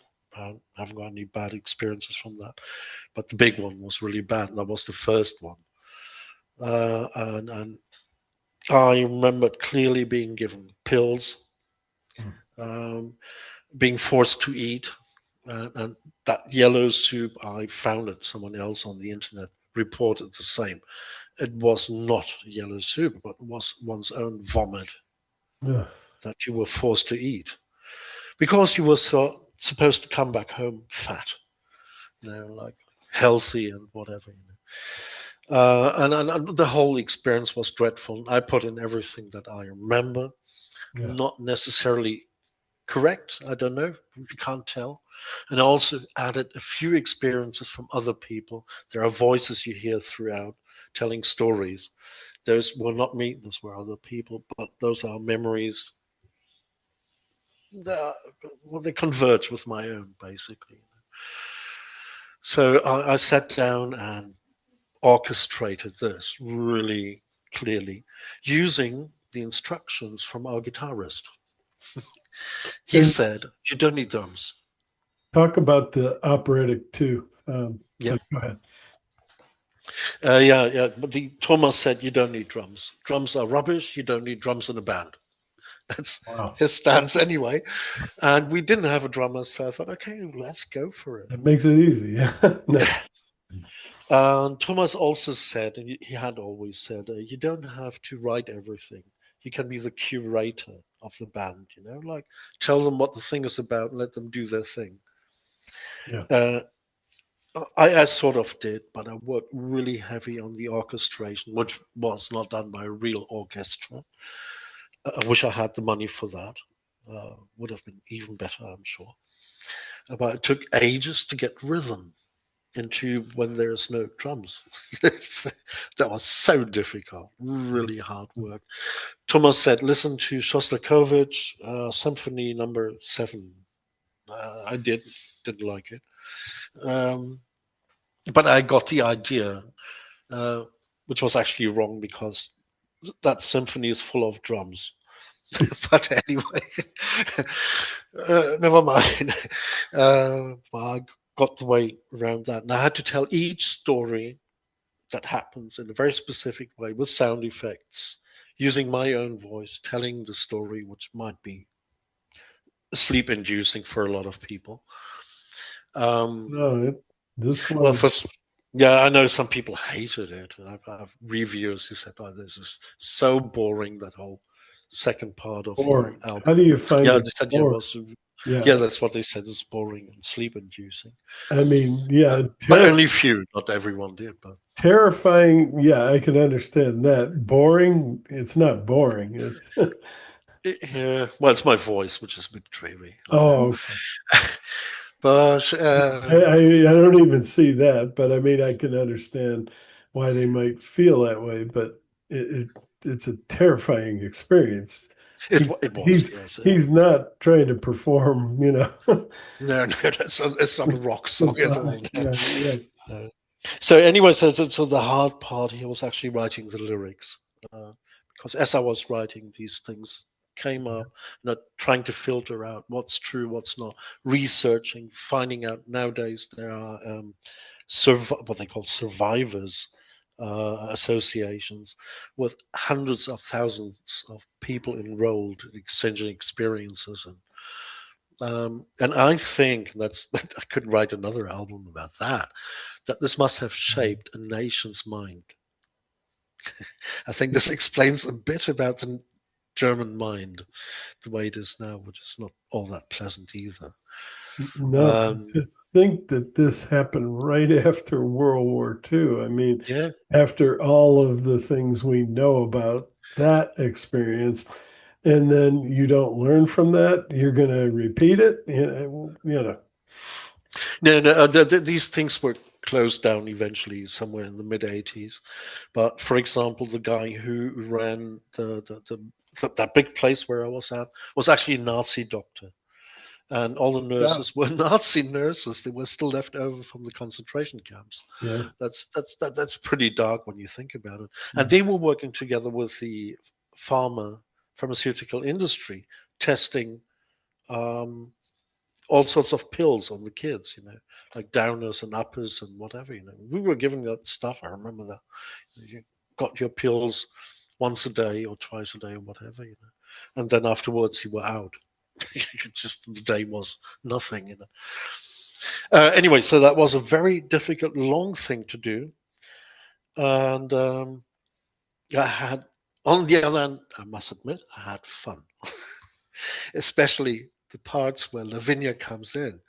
The one where the nasty nurse walks around at night, with her flashlight, looking at the kids, are they You're asleep or liking that not? a little too much. No, I'm kidding. She loved it. She loved it.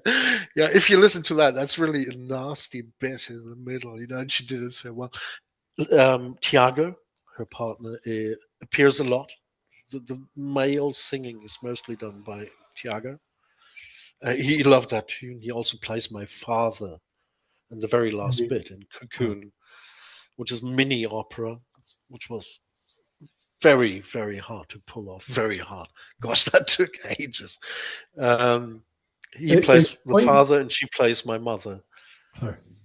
And no, I was just going to say, explain the operatic because I love the way you did that. I don't know if I watched one of your videos or maybe I read it in the um, CD booklet, but there's a difference. People you throw that term around. but it had a real meaning to you. Yeah, the meaning was, first of all, my parents listened to operetta, which was a sort of light kind of opera. Think of, I don't know, My Fair Lady, but Yeah. probably 50 years earlier than that. My parents loved that.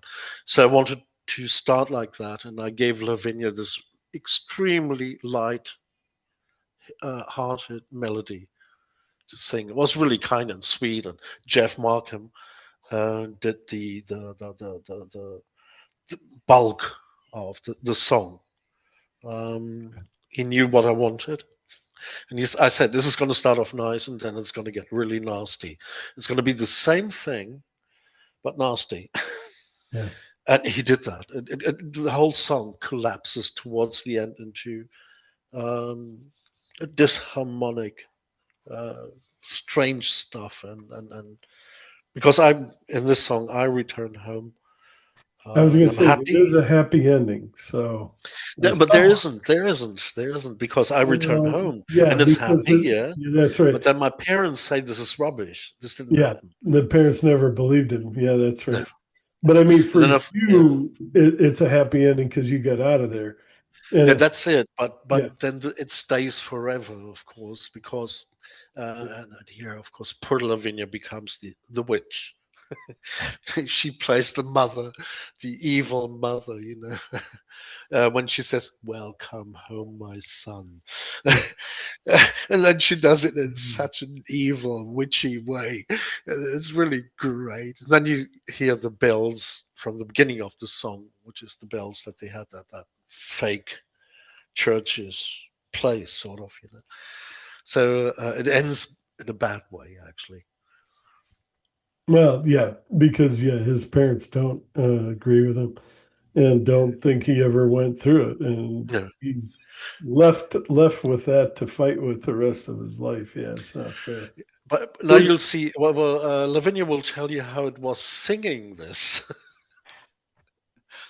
Well, it was actually very fun for me and Tiago. Well, fun, it's probably not the perfect words, but yeah, no, no, um, sometimes we have to detach the process from the emotion behind the music. And for me and Tiago, it was very fun because we actually met doing the Portuguese version of Wicked. I played Belinda, yeah, yeah. and he played the Prince. So it was kind of like returning to the time where we actually performed live and singing live every day. And it's funny for me as a personal experience playing Fred's mother because he's kind of my father figure. So inverting this was really fun for me Yeah, that too. must have been. And ob yeah, and obviously being a part of this, Fred wrote this beautiful thing. And he shared with us a very personal story. A lot of people wouldn't have the courage to do it. And doing it through art, it's a beautiful thing. It's really a beautiful thing. So I try to connect with that. How can I make this moment beautiful? How can I portray, in a way, all the emotions that went through that little boy's mind? So it's sad. Yes, obviously, it's very sad, but being able to do it and being in this process of healing with Fred, it's a beautiful experience at the same time. Well, No, thanks. and if you're listening to this and you're saying, "Well, I don't want to get that album. That sounds too depressing." How many people bought The Wall? And if you watched every inch of, Pink Floyd's The Wall, it was not a real fun, you know, album either. But it was historic. It needed to be said. He needed to go through everything that he did, and hopefully in some ways it helps heal you. Not perfectly. You're never going to be healed from that kind of torture and things you've been through, but maybe sometimes producing and putting that out into the world has, maybe the word isn't healing, but has a I don't know what the right word is, but did it change you in some way to get this out? or not? Healing is the right word. Oh, In it is. fact, yes, Okay. because when you write about something like this, something traumatic, what you do is you package the thing. Um, you create a little manageable package, all right, Okay. of emotion that you share with the band, and the band brings it alive. So that is how the emotion becomes real. The whole thing becomes real, and then when that is done, you make it sound good. And you did. At this moment, it Made it sound crystallizes very into, real yeah, to me. meaning. Yeah, it becomes meaning, and then afterwards you share it with the world. Yeah. That makes it so real, and so it dilutes, if you know what I mean. Yeah. The whole thing is sort of more or less solved, more or less.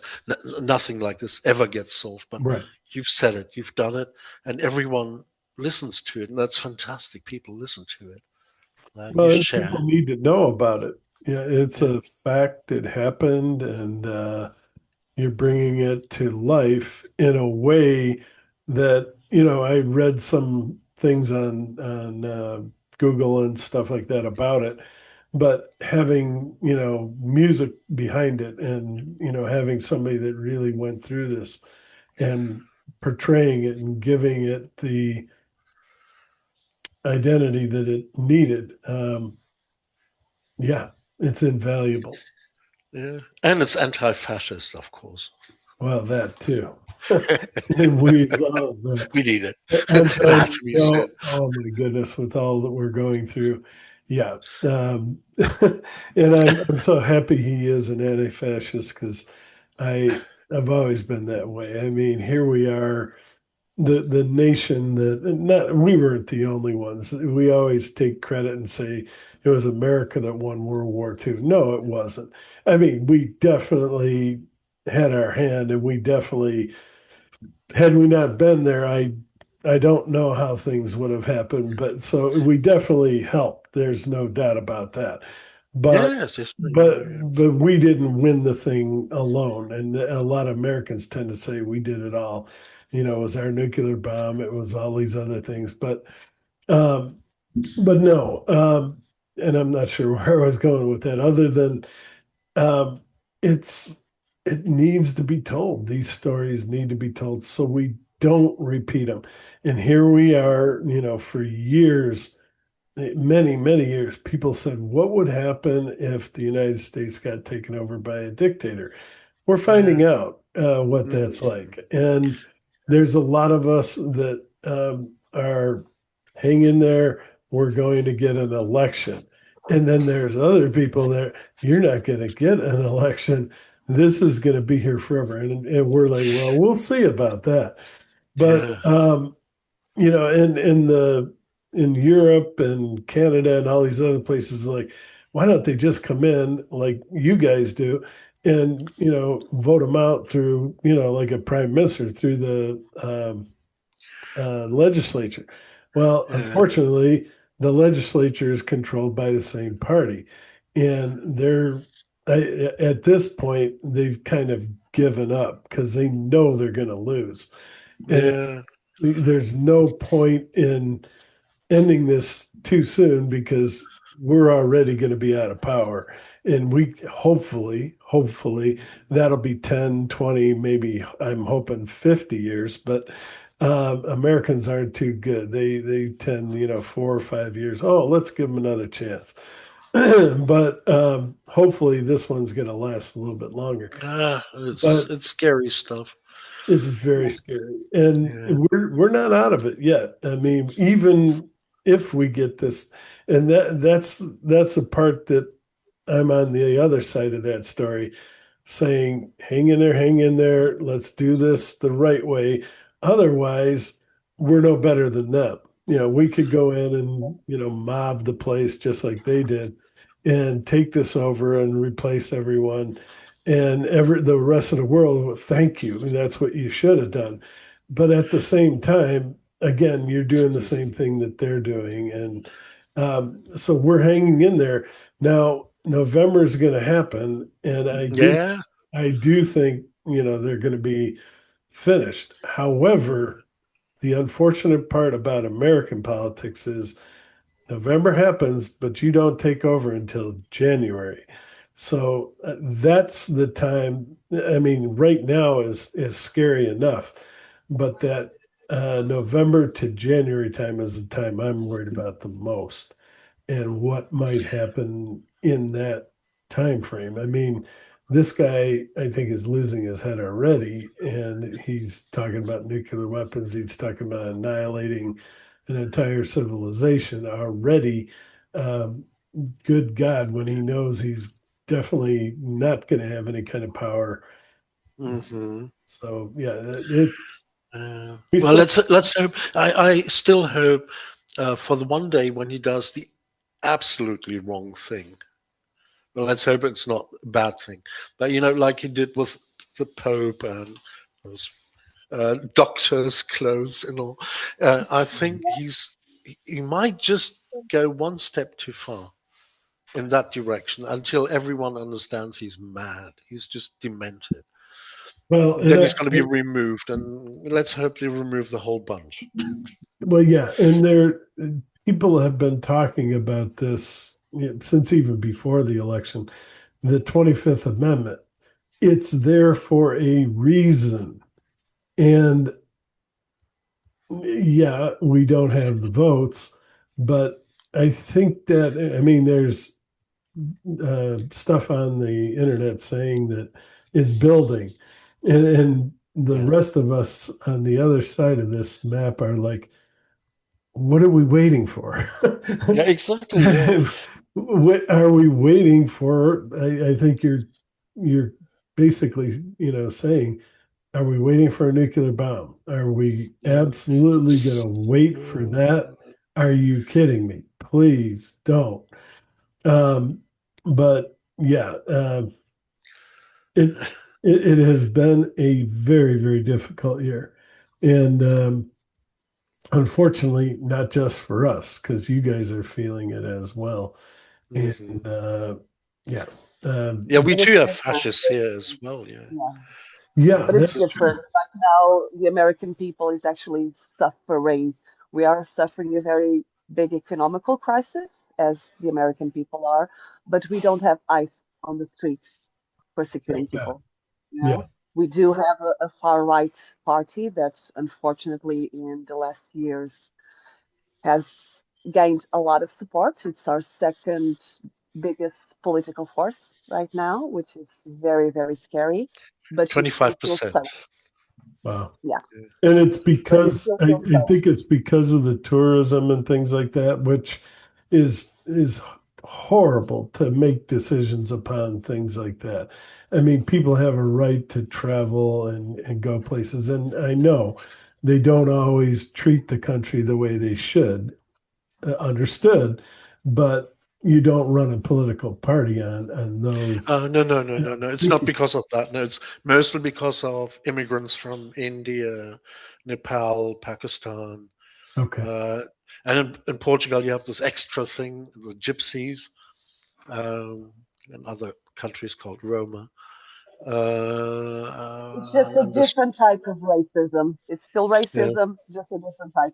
it's just racism. Yeah, no, it's not against the tourists. The tourists are not a major thing really Well, I'm in thinking the tourists equation. and immigrants and all the unfortunately get all thrown into that same. No, tourists are not really included in that. No. No, but I mean the fascists throw them all together in the same. You know. No, not in Oh, Portugal. No, okay. they don't. They don't include So you're saying they're the smart enough tourists. to know the difference, which Yeah, I well, can't believe you're saying that. They're smart no, it's enough just to because know it's the so economical easy. Yeah. distance. Yeah. Well, the thing is, Because tourism tourists brings a lot of are money. yeah, tourists are Caucasian. You Oh, see, I, it's so easy. It's pure fascism with racism. It's the old okay. story every way. We're white, or the Portuguese say we are pure Portuguese, which is total rubbish. There's no such thing. I'm German. I'm anything but pure German. I'm partially Italian, partially Lithuanian. Me too. There's And if you some actually Dutch in want it. to be racist, Portuguese people are Latins. Okay, we're not white either. Yeah, you're If you want yeah, to be that Latina, yeah. racist, Well, that racist, I'm a Latina. So Yeah, she's a full-blooded Latina. Trust me. well, if you look she's a at, very white passing one. I mean, you historically, you guys watched what Hitler did in Spain and, testing all of these weapons before he went out and did, attack Poland. Spain was the sort of battleground, the testing ground or whatever.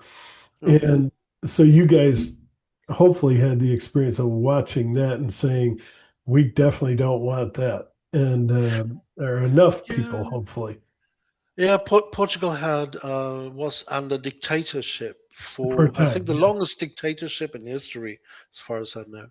until 1974, when That's there true. was the Carnation Revolution. Was, Okay. was basically peaceful. Fred, I'm Uh, trying to look for a nice way. No, ah, ah. okay. Here's how we hopefully give people some hope here. Hungary gave us hope. If they can do what he's saying he's going to do, we hopefully get Ukraine pulled into the EU. We hopefully get Hungary, back in, and we slow down what's been happening. Um, I mean, that was just such a wonderful thing to see there. And I know we're going to do the same in November. I mean, we're winning in Florida, which I never, ever Yeah, thought a Democrat would win in Florida, but we're winning it in at Mar-a-Lago or I can't remember the city that's right around there, but the lady won that district, Democrat. So it's coming, but it's coming. can can we wait? That is the big question that, Yeah, and you guys are sitting there wondering, when are you guys going to get your guts and take this thing back? Um, yeah, but yeah. We it's wonder. Yes, we do wonder. but it's not quite that easy. I mean, yes. You if you've seen the crowds for the anti-King thing, there's enough people out there that if we wanted to turn it that direction, we probably could. But is that really what we want? And maybe not. I don't know. But you go that direction, it's like they always say an eye for an eye, and violence only creates more violence, and no one in this country wants a civil war. We had one in the 1800s and lost so many people, and we can do this in the right way. But yeah, you guys have got to be patient. I believe me, if I could do something, yeah. Um, but and I will. I'm going to vote. I always vote. But um, yeah, and we just all have to keep our heads, even if others aren't keeping their heads and doing some really wacky stuff. But the good, and I know this is not good, but the good news is he's Pandora's box has been open. And there's no more, I wonder what he's going to do. I wonder if he's really means this. I wonder who this is.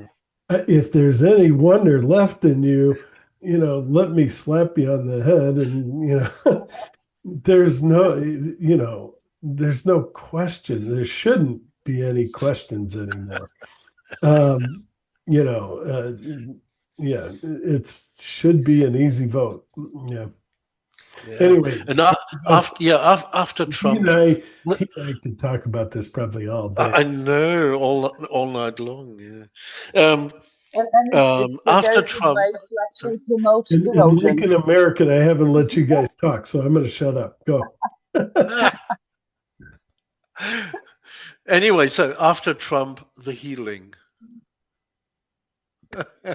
That's going to be, yeah. Yeah.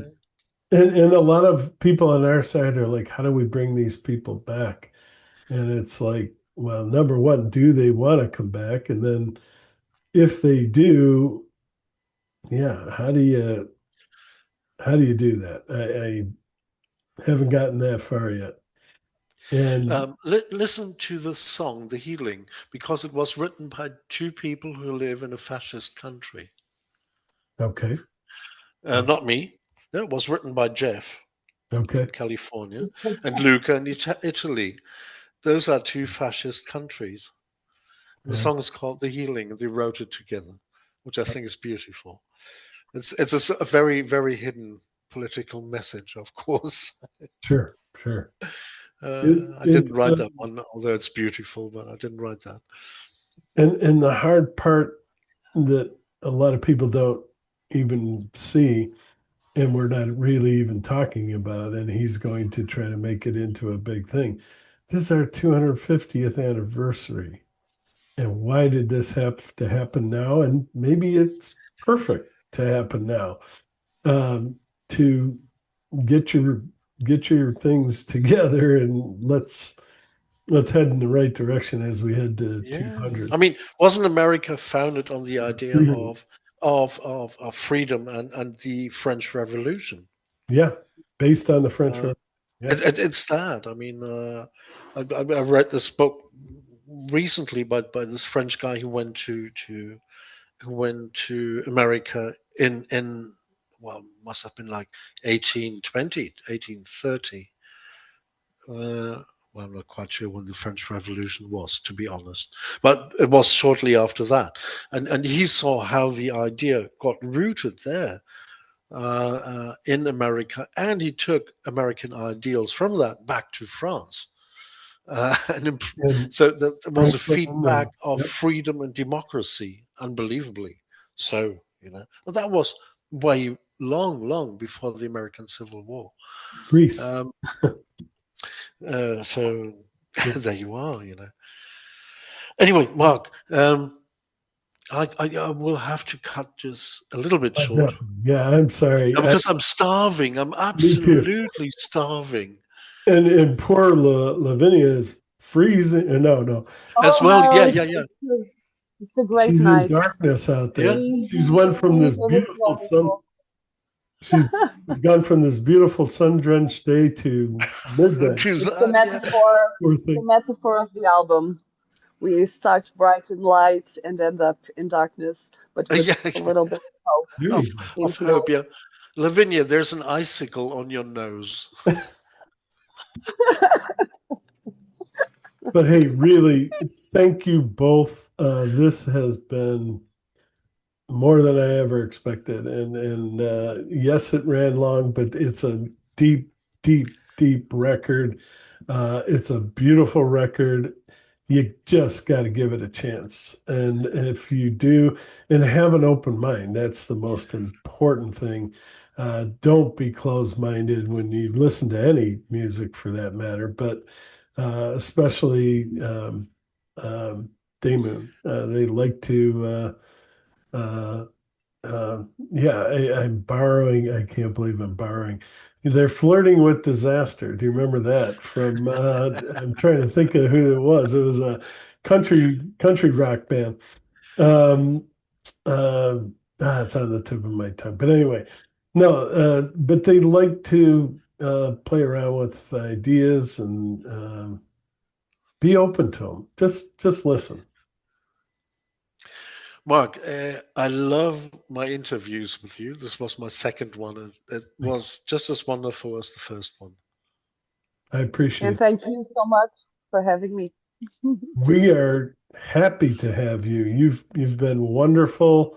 You've given us a different perspective. That's why I'm thinking of trying to bring in a like a guest uh, interviewer so that it's not just me because I get bored of just talking. I No, it's a need good I idea. Yeah, need yeah, yeah. that, and I'm hoping it's going to be a lady just to give the female side of things and to to look at it and say, I've asked my wife, but she's doesn't want to be on TV, she said. But but yeah, just to give that different perspective. So thank you. Thank you for being here. Um, we need that. And we need to communicate. We need to listen to each other. That's how you avoid what's going on here and, throughout the world. If we communicate more, we can talk these things out, hopefully, and not let it get to this point. And I hope to see you soon in Sintra. We're hoping Yes. next year. We are hoping next year. We definitely want to go see that. And we'll take a ride up to Navarre and see those waves. So it'll have to be, we were thinking like May, but now, yeah, now that you said September, that's right around my birthday. So, Yeah, for the waves. but Yeah, you it's want. still warm. Oh, 'Cause very Yes. warm. my wife, It, my wife was, it's the warmest time of the year. It's between, oh, okay. I'd say, August and late October. Yeah. It might even get like up to 45 degrees or Oh my God. centigrade. Okay. I don't know how much that is in Fahrenheit, but it's But it's, bloody hot. yeah. Well, and she's like, don't take me over there when it's cold and there's no leaves on the trees and Oh, and we don't have they that. don't No, ever get that cold, right? no. Yeah. Sintra is always green, Okay. always. Giant fern trees. Oh, wow. Yeah. All right. Well, it's a big, Okay, Mark. well, hey, thank you both. Thank you so much. I mean, stay here. I'm going to pause the recording, but is there anything else you guys wanted to say? And we talked about this album wonderfully, but are you already working on the next one? It sounds like it. Yes, very slowly. Lavinia is not yet. I think I'm the only one so far. It's about the garden. As you know, we're selling the house. Oh, And that was Nanak again, the house. yeah. um, and I miss the garden very badly. Lavinia knows the garden. It's a small British country cottage garden sort of thing, with all Sounds the nice. subtropical things that you get in Sintra. And so I'm writing a sequence of songs. Uh, Probably no vocals this time. I think not. I'm not sure That'd be yet. interesting. Yeah. Um, about certain things in the garden. I've started with a plum tree, which was 100 years old or about, Wow. and died last year.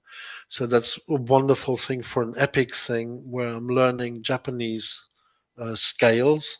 Oh, Um, can't remember the word Mikayobushi or whatever, something like that, which I'm using. guy is always doing something. Something weird, yes. No, no. So there's a long sequence of songs. I'm not sure how that's going to work out. I'm really not sure yet. As I said, I don't know if they're going to be vocals or not. So it's all unknown yet. The album, I know that, will be called Farewell to a Garden, Huh? which is a A sad year title, of or course. 2 years, you think, from now? Six as always. 6 years. Okay. All right. Well, It'd it take a might long be less, time. but I But don't think so. yeah. Yeah, I'm very slow as a writer. It takes No, me no, no. ages. I in the Japanese song, I've moved as far as the second chord, guitar chord, Okay. and that's taken me several weeks. Well, no, they're worth waiting for, definitely. Yeah. Hopefully, I don't know. Might just be rubbish this time round. No, no, he doesn't make rubbish. But before that, I hope we'll do live at Yeah. Lavinia's place, Custom Circus place. That might happen before that. So let's see. Anything else you guys wanted to say that hasn't been No, okay? no, long live the Kraken. No, Yeah. I would like to invite the American people, let's say, to really listen to Erosion. I know we're promoting Wednesday, and it's a beautiful album, but Erosion might hit. a very particular spot for you right now, and I hope so. My heart is with all of you right now. I feel Yeah. for you, and be brave and be kind. We'll be holding the fort on this side, anti-fascist always. And thank you for doing that. Mark up in Canada and all of Europe, you guys are doing a fantastic job. Thank you. Hold on, we're coming. We're coming back. You will. You will. You're strong. And oh my God, we have a nice little. I forgot about this. Next week, I think it's next week. Obama is going up to Canada to talk, and you're not going to want to miss that. Because you know who is going to be watching that, and Eh, rebound from that is going to be you're going to huge. want to watch it. It's going to be hilarious. But Uh, so we're putting some little things in there to just remind them, and yeah, I think we're coming. We're coming. you're at least 80% Nunuk, whatever you do about it. Nunuk means Canadian. Yeah, yeah. Well, So we're all the same family, like my family is Canadian, yours is. You are. I'm not, but I want Well, to be. But I mean, yeah, at times I will. exactly. Yeah. No, I'm born and bred here, but I do have your background with Germany and England. Half of my family was German, half of it was English, and who knows all the other things. Yeah, yeah. I mean, those are the ones we know about. But yeah, um, yeah. But hey, thank you very much. I want to stop because we can keep going. Yeah. I But only have one last question. I go have. ahead. This must be asked. You saw the picture that I created of the three of us in the Nunuk Stadium. Um, and all our shirts say Everett. Who is Everett? Oh, okay. Yeah. And I probably should have wore that jersey. I don't have it right here. All right. So there's the Everett Silvertips. I think you lived over here, didn't you? I lived, yeah, in Seattle, yeah. Where, But I never watched hockey. I never had no, no, time no, for I know, but which town? I lived by Green Lake. Oh, okay. So right in central town. Yeah, Okay. Central, yeah. And I worked in So Redmond. north of that is the town of Everett, and that's where Boeing is at. They have a huge facility where a lot of the airplanes that you fly in were built there. And it is the biggest, as far as I know, warehouse um, in the world, or whatever you want, a factory in the world. It covered ground, or whatever the right word is, terms. Anyway, they build Boeing planes up there. So that's Everett. But Oh, okay. it's driving me crazy because they have a beautiful hockey stadium, a hockey rink that's almost as nice as the Krakens down in Seattle, the NHL team. And just to sort of, the NHL is as high as you can go, and these guys are like through second or third tier down from that. They're the Everett Silvertips, and it's a Western Hockey League. And anyway, they have a green jersey like this, but this isn't the one. And so they're in the playoffs, and they're the Kraken, the Seattle Kraken, the NHL team, the highest level. They exited last week. They lost their last game, and they're not in the playoffs. But Everett is still in it. And so that's why I'm wearing a lot of Everett jerseys, because Okay. but soon you will be seeing the Coachella Firebirds and the Kansas City Mavericks. Those are our feeder teams for the NHL Kraken. Both of those teams are in the playoffs. The Kraken not in the playoffs, which is very, very frustrating. You have your younger teams, which are going to be feeding the Kraken. And anyway, Yeah, I, our I could next spend the video, whole yeah. day on that, but I'm not going to.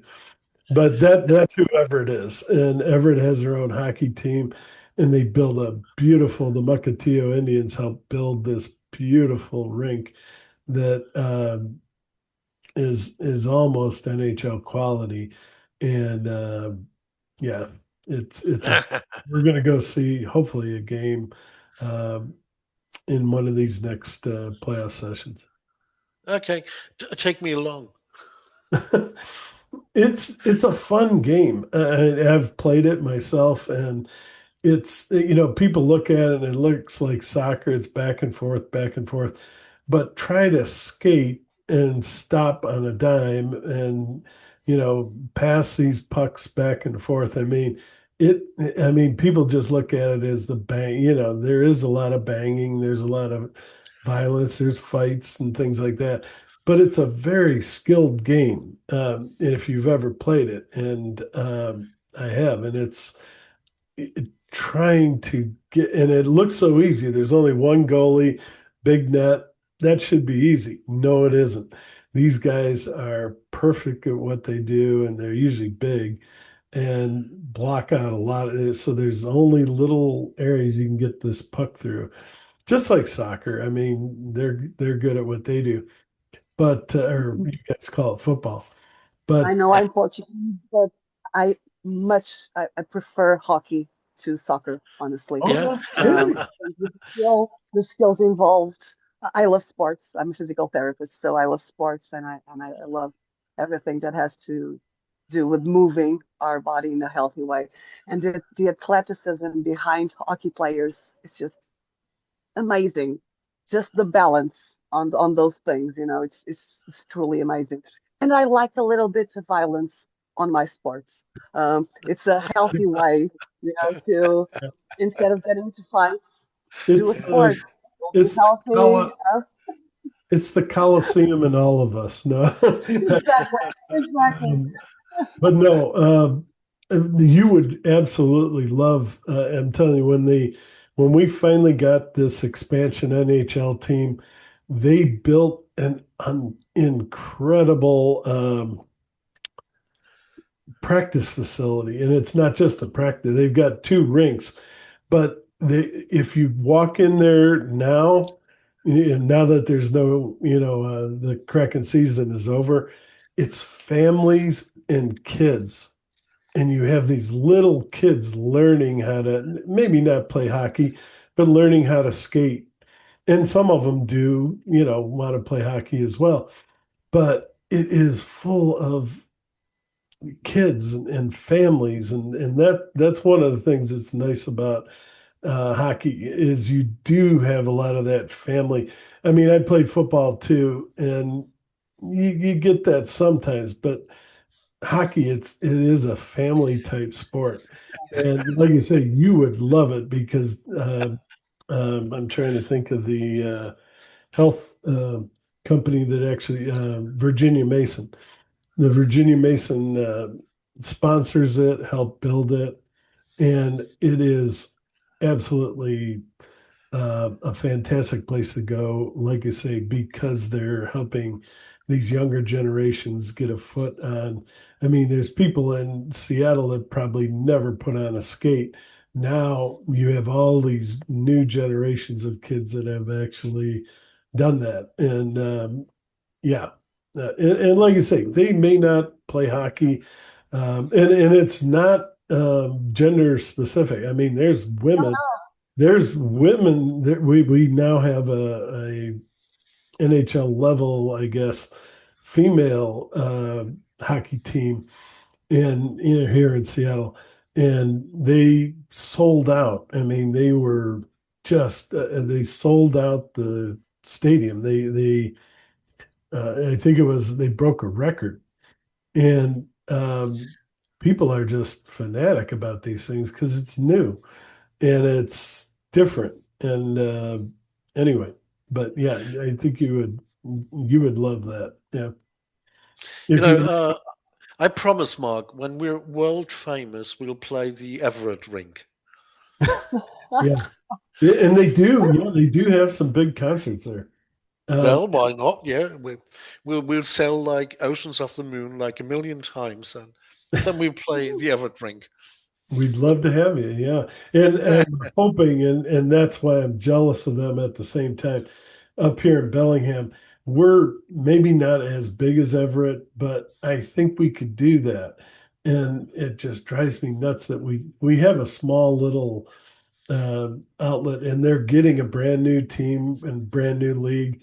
But I want that, not just for the hockey. I mean, obviously, I want it for the hockey, but the bands that would come here, I keep telling every band, and I'll say it again for everyone that's listening, definitely stop in Bellingham. There is a beautiful theater here, Mount Baker Theater.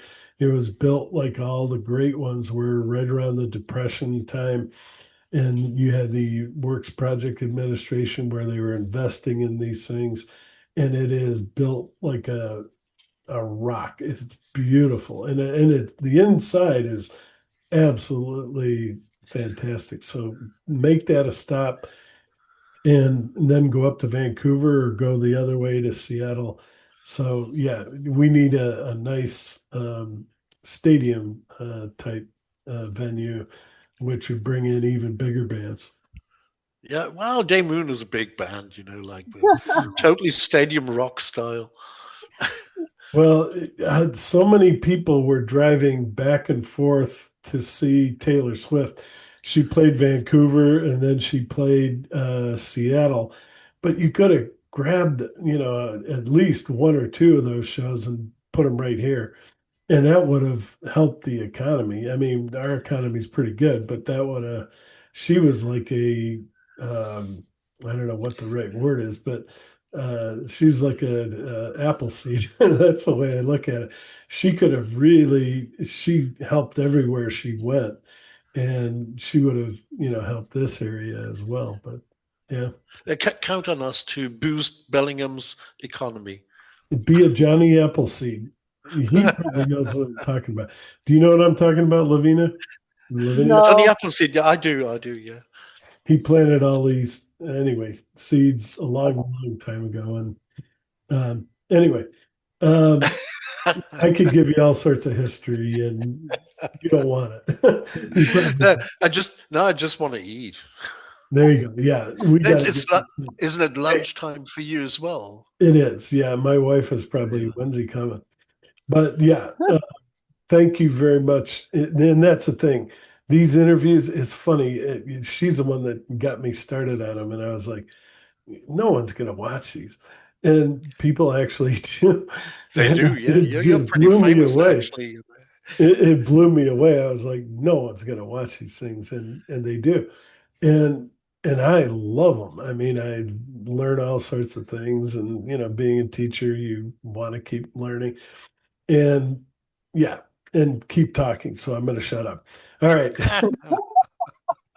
And that's one of the things I used to teach like 2 and 3 hour courses, and you'd have to lecture for 2 and 3 hours. So I guess I'm used to it. But hey, that's it. I'm not going to do anymore. But hey, thank you very much. Keep that Sintra beautiful, and we can't wait to get over there. And it's probably going to be next year. We got to let this situation clear out here.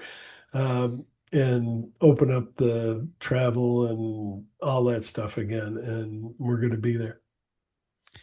Right. Thank you very much. All right, Uh, hold on just a second. No other comments or anything. no, Okay, not now. No, I know I'm whatever not it is. gonna, I'm not gonna let you. All right, I'm gonna pause the recording and hold on because I'll keep going.